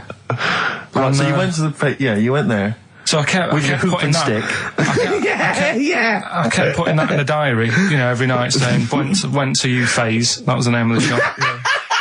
What is it called? Gervais. What is it? You or you? Like H-U-G-H. H-U-G-H, yeah. Oh, that was his name? Gervais, right? Used to go there, get the potatoes and bread and that. I love the fact someone who's named a shop after themselves. I'm not going to say what we sell. It's named after me or nothing, or I'm not owning. Mainly potatoes and bread. White sliced loaves, King Edward's. And the teacher used to always say, just write something different in there, make something up. Because, like, you know, Monday, Tuesday, all the way through to Friday, every night, it was just, went to Gervais. Went to Gervais? So you sort of, you came Are you sure it wasn't an advert? Sure he wasn't paying you to say, get my name in the book? Yeah. The only time that it changed, and she said, oh, that's made it a bit more interesting, was when it was my birthday and I had to buy a cake. Potatoes and a cake. And she said, oh, that's good. Yeah. That was my 13th birthday. My mum said, I got home from school, she said, oh, you're 13 today. Teenager, big turnover. Go and get a cake. That's your experience of writing? No, what? Well, no, that's your experience of your 13th birthday. Oh, by the way, you're 13 today, go and get a cake. Yeah. Brilliant. Big surprise? Was it a big surprise? yeah, that is brilliant. I love it. That's the only sort of writing. Well, and they never asked you to write essays or stories? Did you never write a story or a poem or The stories I did earlier on were, you know, you made them up, but it was that thing that I'd always end them with, and an alarm went off and it was all a dream. Every single one of them. Yeah. But they didn't. I mean, it was a bit of a. I bought some potatoes and some bread. Then I woke up and it was all a dream. No. Then I went to shops and bought some potatoes and bread.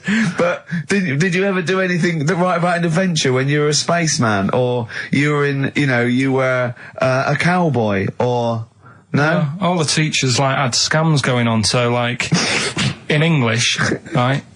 You'd go in there and the teacher would say, right, what we're doing today is. Got a load of brochures from Thomson, but they say 1983 on the front. So I've got a load of stickers here that say 1984. Let's see how many you can do in half an hour.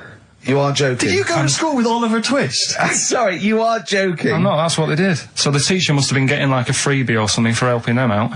Honestly, yeah, that's what it was. That is fantastic.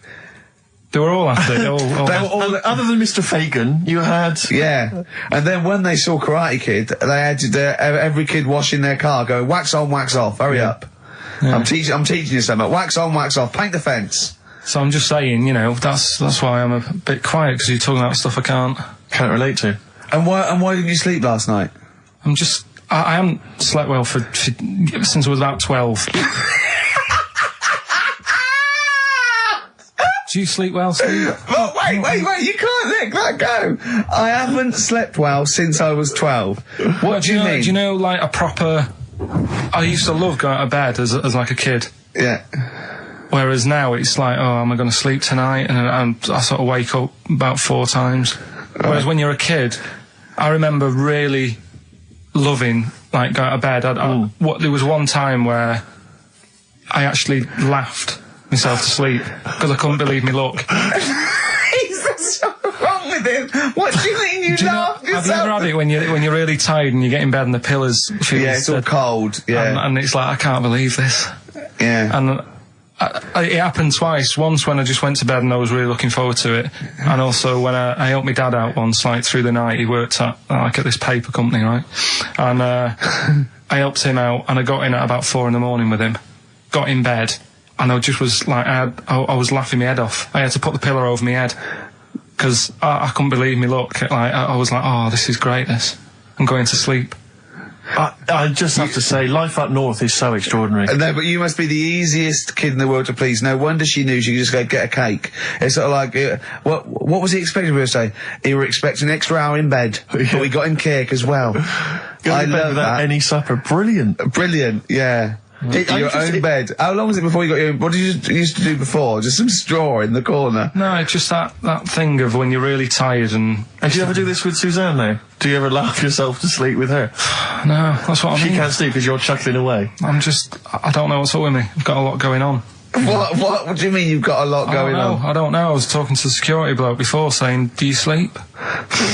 Have you got much going on in your head and stuff? And I don't know. No, he wasn't insulted by that, I'm sure. Going up to someone and going, have you got a lot going on in your head? That is brilliant. It worries me. It's interesting that your lack of sleep coincides with the diaries and the writing of the bread and potato story every day. I don't know if once you had that responsibility. Why don't you every night go to Hugh Faye's, get some bread and potatoes, you don't have to eat them, then go to bed, and I think you'll be chuckling yourself to sleep in no time. Radiohead, they're their new single. Nice. On XFM 104.9. Now listen, some DJs are a little bit lazy. They get playlisted, or they get people to phone in with requests. Mm-hmm. I mean, they sort of work out what they're going to say. Now, we choose our records, don't we? Mm. But we are very lazy. Yes. So I thought, why don't the people phone in, say, what do you want us to talk about? Clever. Yeah? Clever. I mean, because I'm out of stuff. And I didn't come in with any stuff anyway, but I mean, I'm out of just... Yeah. What's the number, Carl? Sorry, are you out of breath having finished that sentence? No, I've been squeezing his head. Ah, right. Fine, as long as there's a decent reason. What I do, my technique, I'm only allowed to squeeze his head between 1 and 3, aren't I, Carl? Yeah, that's right. And what I do is I get ready. There's one I do the clamp either side of the temple and I squeeze. And that's dangerous because I think the head isn't as strong that way. So I don't go too fast. But then when I put one on the forehead and one on the back of the head and I squeeze, I go really hard, don't I? So do call in with stuff to talk about on 08700 800 1234. See, I don't know what Dr. Fox is talking about. I can't believe any of the award winners have ever spoken about the various techniques to use while squeezing a person's head. And then phone in, what should we talk about? I'm stunned at Carl's rudeness, okay? That's badly drawn boy, by the way, all possibilities. There's a lovely chap just calls in saying about... And Carl, because the record's ended, he doesn't say, oh, I've got to go to the record's end. He went, yeah. And he... So... He's probably still there. Well, cut him off. Well, just check if he's still there. He doesn't want to be on radio. He said he didn't want to be on the radio, but I think he should apologise. I'm still here. Hello? Hello. All right. I'm still here. I did ask not to be put live on radio because I get very embarrassed. Don't worry. All we wanted to do was we just wanted to apologise for Carl's curtness and his rudeness. Now, all I want to say is the station is good because you couldn't have a worse slot on a Saturday afternoon, right? Because the youngsters are in the boozers, the older fellas are doing the punting, the racing, the football and whatever. The thing is, the state you play, if you want to get number one... This is XFM, not Radio 2. If you want to be the top, all you got to do is start playing Natalia Umbraglia, this and that, and have your audience with one puke of hair between four legs, okay? Thank you. There you go. No, that's why I don't want to go live on radio. But you are dead, when Christian got a little bit sick about being 13, then he got to go, whatever. You're the soundest station in the area. You cover... I don't like all the stuff you play, the station plays, but you're actually doing what's there. Thank you very much. You keep going, persevere. And you'll make it's well worth listening to anyway, okay? Thank you, cheers. Otherwise I wouldn't... Can you hear us? Thank you, bye. Dead sound, mate. Be careful, yeah? I mean, I can see why you cut him off. Stop it. Man alive. We've had so many calls. Carl was getting annoyed. There were so many calls. And we've had suggestions from Ned saying talk about Jimmy Savile. John in North London. I've just got John in North London. What does he want us to talk about? Oh, forgotten. Becca from Liverpool wants to talk about Tracy Emin and Damien Hirst. Art. Paul Andrews, your mum called. Stop calling her. Tell her to listen to XFM. Yes, you, Paul Andrews, is about 38, at home with your wife and kids. Your mum just called in. I think someone wanted amazing monkey facts. I can't even do this right, can I? To be honest with you, last week we were slagging off Carl as being the weak link in this show. I think it's clear what the weak link is. Oh, God, who's the bloke who wants Hayley to go with him to X-Men? See, I shouldn't make notes. What's wrong with you? If you didn't spend so much time squeezing his head, and eating pies, we might get something done. Right, okay, then what should we talk about then? Right, play a record and we'll discuss this. Tracy Emin, make your bed. Okay. Make your bed. Damien Hirst, stop cutting up sharks and things. Picasso, alright? Right, Rockbusters, what have you got for us, Carl? Right. There we go then. 3 clues, 3 cryptic clues, couple of initials. Email in, ricky.gervais@xfm.co.uk, win some stuff. Do you want to go through the stuff? Yeah. You get them. You're definitely improving yourself as weeks go on. We've got a 3 CD set of the best of Inspiral Carpets. How they've strung that over 3 CDs, I've no idea. Yeah, I know. Extraordinary. A number of other CDs, all of which are okay, plus a T-shirt and a copy of Marion Jeff Series 1 on DVD. Not bad at all, in an XFM bag. Right, he's noticed X-Men 2 isn't there, because it's not out yet, but it is at the cinema, so I think Hayley should go with, what's his name? Shut up. Okay. Right, go on, Carl. Right, the clues are, clue 1. Oh, they're having problems. This is right, brilliant. Rockbusters. This is what we've been in for. I tell you what, I think Foxy was really soft on us. I think he's... Oh, go on. This is what we're tuning for. Okay, so this clue 1 again. So go on. This is brilliant. Come on. This is like Who Wants to Be a Millionaire? It's class. Come on, Carl. Don't worry about him. He doesn't understand radio, Carl. I heard his show before we had us. He was doing it. It sounded just like Dr. Fox. Yeah. Right, go on. Clue 1. They're having problems. They haven't got any rice. Say it again and say it like it's written down. Right. Say it like it's like you're reading it as opposed to making it up as you go along. I know you are, but say it again, because all the ums and ahs people think are integral. They're having problems. Do it again. They're having problems. They haven't got any rice left. Different. A cryptic clue every word. That's the matter. I love that. What's the initial? CC. CC, and the clue again. They're having a few problems in that. Because they haven't got any rice left. Different every time. Go on, that's number 1. Second one, the Geordie fella doesn't know what he's been charged for.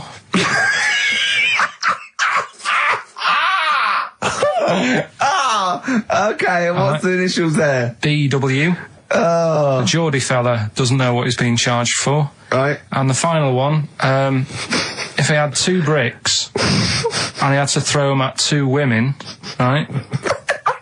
Stop! Right, you've got to go through this without going, right?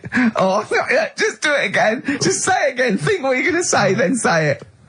I had 2 bricks. Oh, no, it was if I had before. Well, I've got to put... Stop it a minute. Stop, because I'm going to burst. Right, Carl, work out what you're going to say and say it. Right. Okay, just calm down. Can we just everyone calm down? Okay, right. I had 2 bricks to throw at 2 women, and I didn't hit either of them. Okay. The initials MM. Right, so quickly again. They haven't got any rice. I've got that, and it's brilliant. That is a brilliant one. Okay. Right. They've run out of rice, they've got problems on their hands. CC. Right. The second one, Geordie fella doesn't know what he's being charged for. Right. DW. And I had 2 bricks to throw at 2 women. Didn't hit any of them. Right. That's MM. Email in, ricky.gervais@xfm.co.uk. Brilliant, play a record. Win some stuff. It's email only, ricky.gervais@xfm.co.uk. Evan Dando and the Lemonheads. That's a track called Rudy with a Flashlight. Of course, Evan's got a new album out, but working for an alternative radio station, Rick, it would be ludicrous to think there was a copy of that lying around. Oh, do you know what I mean? But email only the Rockbusters. That's what this is all about. Rockbusters. Coming up soon. Monkey news. Indeed. Plus, of course, I have very special guests this afternoon, Tattoo. Oh, yeah. Be in a minute, won't I look forward to them. Adverts? Yeah. XFM. White Stripes. 7 Nation Army. On XFM 104.9. Carl, are you thinking of starting a family? Only if, like, an accident happens or something. Yeah. Were you there, Rick, when we were chatting about this the other day? Oh, yeah, no. What did you say, Carl? Well, we were talking about his career and that, because he's on MTV, and I was going, oh, you got to do this now. He's going, look, if it happens, it happens. I've said to Sam, if it happens, it happens. He goes, well, what are your plans? I was saying with Gervais, she said, are we going to have kids tonight? I go, look, if it happens, it happens. I go, well, how will it happen? He goes, if a condom splits. Amazing. I love the idea that that's the way you plan for a child. Imagine telling them that. Where was I conceived? Can't remember. The condom split. Yeah. You're an accident. I love that. The romantic nature of that is I was just told I was an accident, but, you know, it doesn't matter, does it? Yeah, it doesn't matter. That makes a lot of sense. Yeah, but it doesn't matter. Do many people sit down and say, right, do you think we should? Yes. Well, they lay down. Yeah. I'm busy. You can't sit down, you haven't got time for that discussion. No, it doesn't mean the conception. I think it means bringing up a child till it's 18. But the thing is as well, it's one of them, innit? It's like, if you think about having one, you go, well, the sort of negatives, you know, outweigh the positives, Yeah. I think. Right? Go on. But if you have one, you go, oh, it's not that bad, is it? So what are the positives and what are the negatives? Like I say, the negatives outweigh it. I can't think of that many positives. They get in the way, don't they? Cost you a lot. Cost a lot of money. Same with marriage. Like Suzanne's saying, we'll get married, so what for? Well, marriage doesn't cost anything. Well, it does. Well, no, if you go to the registry office and then buy a house. But then what's the point? Well, tax breaks, you know, presents. I don't think you get them anymore.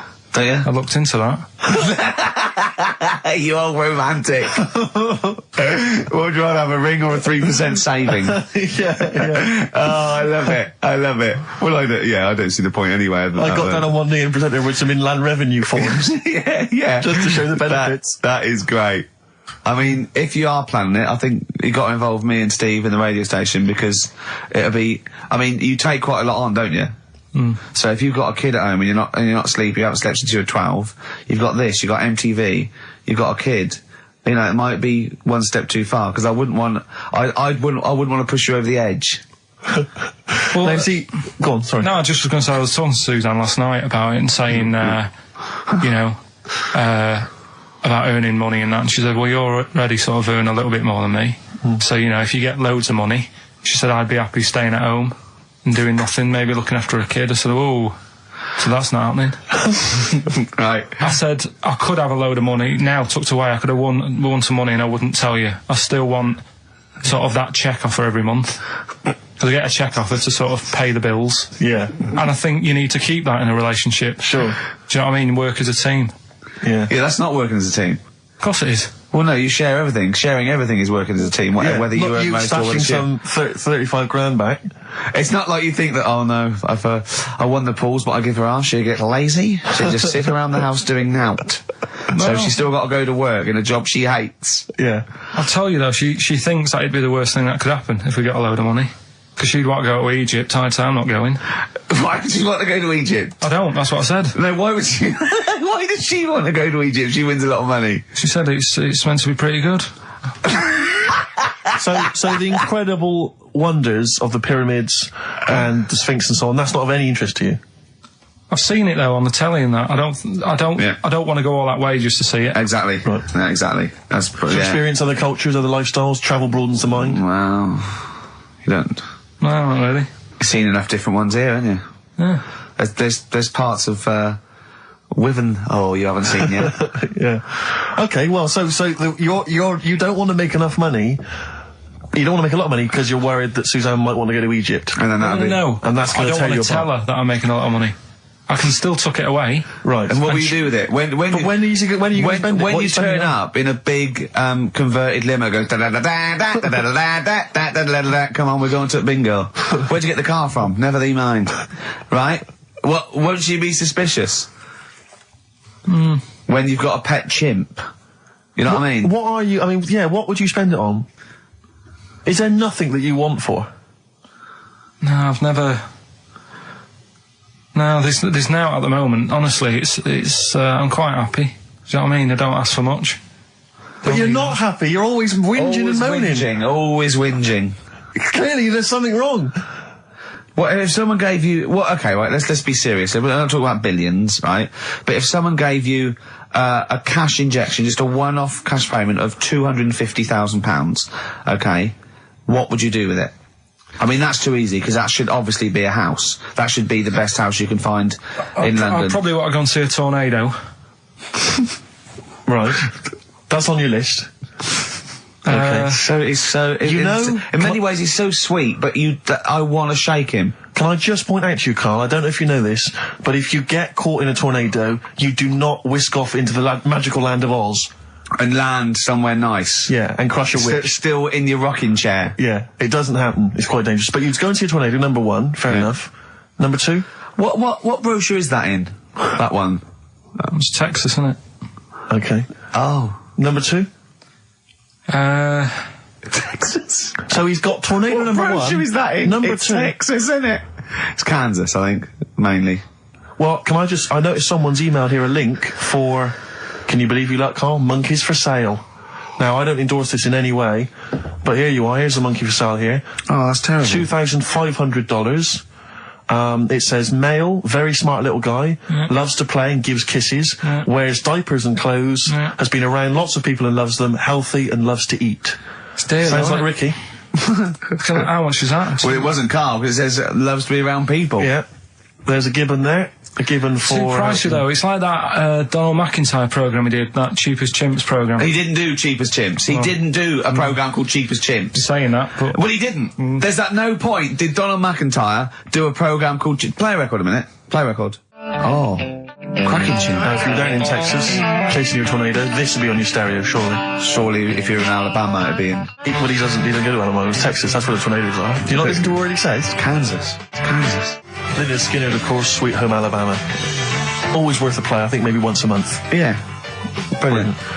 Carl, we're talking about having kids and stuff. I've always been quite thankful that Ricky's never wanted to have kids, because I just think he would set the worst example for a child that he possibly could do.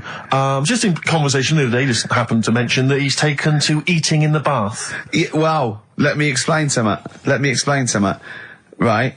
I've got busy schedules, yeah. I get up, I meet Steve at a certain time, and I go, I've got to go at 3:30 today, Steve. I'm working out at 4. I work out 4 till 5. I have to have something to eat before I go out, and I often meet Johnny for a beer at 6 or something, or go somewhere. So I thought, oh God, if I go around and have a bath straight after, then I have something to eat. I go, well, I've got, sometimes there's chicken legs, right, and they're greasy. So one day I thought, hold on, I'll go to the bath with the chicken legs, I'll eat them in the bath, and it's brilliant. So I'm sitting in the bath, I eat the chicken egg, it's really greasy, right? I just throw it in the bin, just go under the water, come up, I'm clean. I've eaten, I'm clean, I get dressed, I go out and meet Johnny. I've lined my stomach, and the good thing about that is that when I come home, after 3 beers, and I've eaten the chicken, I go, there's only bread left, I just wipe it round the bath. I got a lovely bread and dripping sandwich. That's not true, that bit. But I do eat in the bath. I mean, the second week of doing it, I was just eating in the bath. I think I was in chicken legs again. I'm eating in the bath. Jane walked past, just looked in at me, and she went, Christ, Caligula. What? Just me, a fat Roman emperor eating. Caligula, to be honest, is just too cool and impressive. Not Caligula, Old Man Steptoe. Have you seen the one where he's in the bath eating the pickled onions?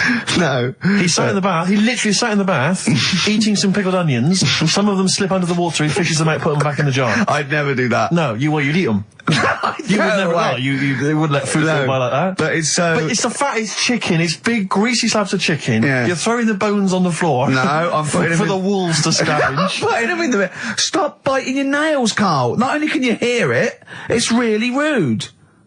I don't know, what... Yeah, you're criticising him? Yeah. Criticising him for biting his nails? Yeah, you don't know where they've been. You eat chicken in the bath and then go under the water and come up clean whilst sat in some water swimming with grease and fat and chicken bones. Yeah, and breadcrumbs. Well, I like to bath. I like to bath like 2 or 3 times a day. But do you not see why that's not cool and impressive? It's not like we're all going to go, why haven't we all thought of that? To be honest, though, Steve, that is the only time I eat oranges. I know what you mean. Yeah, that's, I've always thought that, an orange, I go, oh God, this is too annoying, and I don't bother eating oranges, unless they're tangerines, you can peel them in one and put them in one. I don't have big jaffas, it's not worth it. What is wrong with you? Firstly, have you ever thought about cutting an orange into 4 quarters with a knife? Waste. What do you mean a waste? More washing up. Yeah, right, so this is why you can't sleep at night. Because you're thinking, I've got to run a bath and have an orange. I haven't got time. I'd like an orange now, I need the vitamin C, but I've got to run a bath for it, at least have a shower. I'm going to be in there with another man. Oh, it's dear. like, the two of you are just, you are like children. You're infants. Your mentality is ludicrous. And you're embarrassing us in front of our special guests. Oh, yeah. I can't believe it. Now, of course, last week we've had tattoo here. We've had a number of letters, Rick. I'm just reading them now. Saying, last week, loved your interview with Chris Martin from Coldplay. Yeah. genius. Another one here. Great insight into the man who wrote Yellow and Clocks. Yeah. Fascinating. Steve Merchant's interview with Chris Martin was amazing. He showed his own TV show. Yeah. Just some of the letters we've received for it. So this week, we're very lucky to have with us Russian pop act Tattoo. Round of applause for them. Lovely to have them here. Tattoo. Now then, of course, there's been much controversy that your kind of lesbian shtick is just something to try and whip up some press attention. We are proper lesbians. We love fanny more than cock. Okay, brilliant. And Tattoo, lovely to have you here. Thanks for coming. Now then, you've got some live gigs, I understand, planned. Okay. I can't help but notice that you sound, dare I say it, Tattoo, you don't sound so much Russian as German. No, we cannot do the accent properly. Okay. And, Tattoo, it's a joy to have you. Thanks for coming down. And finally, your lesbians would, for instance, either myself or Karl be able to convert you from your lesbian ways? We like the muff so much that the knob is no good for us. All right, well, thanks very much, Tattoo. Yeah, thanks, Tattoo. Thanks very much. Cheers. Next week, share. Brilliant. So if you've got any guests, special guests you love us to interview, then let us know. Ricky.Gervais@xfm.co.uk. And we'll try and get there. Oh, dear. Play a metal card. Rockbusters answers next. I was going to say, well, do you want to do that? No, let's do it next. After the record. Just going to say something. What were you going to say? About gays and that. What? In a bit. What were you going to say? Oh, we'll look forward to that. Martina Topley Bird. Need one on XFM 104.9. Right, there goes the girls from Tattoo. See you later. Well Thanks, done. girls. Cheers. Right, a couple of listeners Carl, what were you saying before we cut you off? Yeah, it's just like, you know, you had the girls in and that, and it reminded me, I was talking to Steve in a week. Yeah. I think it's, when people were talking about going to Stringfellas and that, I was talking about seeing naked people. Yes, I asked him, I said, when he used to watch, say, he accidentally flipped onto BBC Two and some ballet was on, would his eye ever been drawn to maybe the gentleman's lower regions rather than the ladies'? The gentleman's package? Yeah, would your eyes ever be accidentally drawn to that and you couldn't resist it? And you said yes. Yeah, because, right, I don't think I'm Oh dear. Oh, go on, I mean, fair enough. No, right. I'm always looking at the beautiful ladies, but fair enough. Yeah. No, go on. But, right. Have you ever looked at Wayne Sleep's testicles? I went out. Have you ever looked at Wayne Sleep's penis and testicles? I went out on a night out, right? And it was it got to some point in the night where two women and two fellas got on the stage. Right. Started stripping off. Yes. Yeah. Just what, members of the audience? No, I think they were like part of the act, right? Right. And what was this, panto? the fellas had like their undies on, and the girls just had their knickers on. Yes. Right. And sounds pretty erotic at the moment. Go on. And at the same time, they all whipped their pants off. Yes. Right. It was Bucks Fizz, wasn't it? The adult show. Now I said to Steve at that point. Sorry, I wasn't there. He said it's to be later. yeah. I said, well, you have a quick glance at the fellas, and then the annoying thing was, I thought, right, now I'll have a look at the women, and it was too late. They put the knickers on. How long were you looking at the fellas? Not that long, but why were you looking at them first? It's human nature, isn't it? Why? I don't know, but I'm sure you would have done the same thing. You just sort of think, well, how are they shaping up? So it's a comparative test.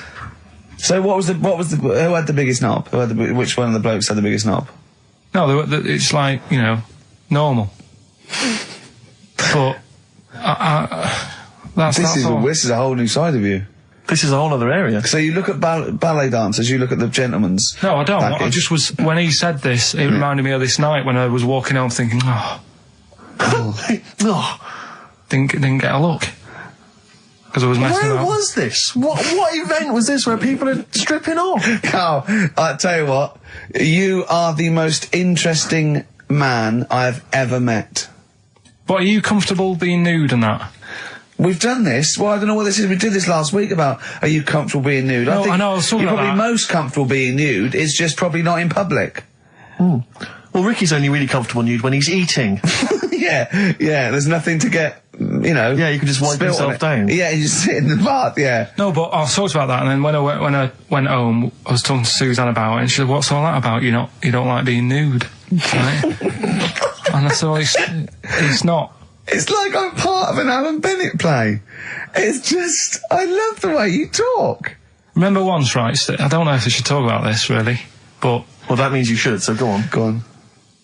oh yeah, right. We went to Tenerife, right, one year, and I was still living in I'm Manchester. scared now. Yeah, that I don't White know said what's that. I'm actually No, scared. I'm thinking about Suzanne, but she's Well, working. I don't want to know anything about Suzanne, Come to be on, no, honest. but If come on, it's- It Go on. involves me more. Let's hear the story. Go But on. I'm just explaining to you that I don't like being nude. Yeah. Go on. So you're in Tenerife. In Tenerife, right? Didn't have much money. Stayed in this apartment that wasn't that nice, right? Had cockroaches in it and stuff, right? Didn't have much money to go out at night. So we're in this sort of death trap of an apartment, right? Anyway, so when I was younger, right, had a bit more energy. So He's 30. 80, I know. So, you know, start having it away a bit. It's a joy. Beautiful. It's So, good, yeah. I'm going to eat a while. I love it. Go on. Right? So, you know, doing what I do, right? Yeah. Someone starts banging on the door. So Suzanne Everyone's says, at it. Right, so you mean knocking on the door? Right, okay. knocking on the door, right? So Suzanne said, "You better get it." So I said, "Oh, I can't get it now. Can I? I'll have to wait a bit." Right? I can't go to the door. Go on. So the banging's getting louder. Yeah. Someone at the door. Yeah. And she's like, "Hurry up, it must be important." I'm like, "In a minute." Just... So anyway. I don't want to know anymore. No, come on, finish the story. Open the door. It's a fireman. So I just stick my head round, and he's going, "You'll have to get out. The building's on fire." Right? So I'm like, "In a minute." Sorry, you weren't still having sex at this point? No, but, you know, Right. still sort of got to wait a minute or I can't get my pants on. Oh, Carl, I wish I'm so sorry. Right, go on. So now, So the place is burning down. So it could be a serious big fire going on. Yeah. I'm sort of waiting. You can hear people sort of screaming and that, panicking. Is that because the door's open and you're nude? The fireman's saying, "Will you get out? Will you get out?" I'm saying, "In a minute." Right. And Suzanne was saying, you know, think of something that's not sexy. Sure. So I was thinking of people, you know, thinking maybe dying in a fire might sort of calm me down. Yeah. Then the fireman said, "We need a big pole." Yeah. Yeah, Sure, go on. But what I'm saying is that, to me, I wouldn't have wanted to go out and be safe over, do you know what I mean, over being naked. I don't like walking about without on. So what I'm saying is, even if that fire... I love the idea of everyone huddled in there with all the firemen. It just, the camera spans along and it's Carl. Yeah, a just local news report. naked. With still... But would you have gone out without on? But why do I have to go out with now on? I'll just grab a pair of jeans. All right, but you've just, you know... What? There's a fire, Carl! Yeah, but See, not everyone looks at men's packets. That's only you, remember. Most of the other firemen wouldn't be going, "Oh, look at him." But He's what I'm pleased- interested in is he's how pleased long... to see us. Carl, how long did it take? And did the thought of dying in a fire help? After a bit, but the fireman sort of had a go at me. Sure. What do you mean? Well, he wasn't happy that I was dawdling. Well, to be fair... But what can you do? Answers on a postcard. To the usual address, XFM, care of Leicester Square. Well, let's just get these right. So let's play a record. Let's have Rockbusters and Monkey News. We don't have time for afterwards. monkey news. We'll squeeze them in. Wow. Life on Mars by David Bowie on XFM. Right, come on, we're running out of time. Blockbusters. The results in... Sorry. Oh, what a giveaway. Oh, no, embarrassing. I've given it away. Straight into monkey news. Go on So, yeah, Rockbusters, what were the clues? The clues were, the first one was, they're running out of rice, so they've got problems. That was CC. That was China crisis. Right? Okay, yeah, if they ran out of rice in China, it would be a crisis, fair enough. Second one, the Geordie fella doesn't know what he's being charged for. Right? That was Bill Wyman. Brilliant.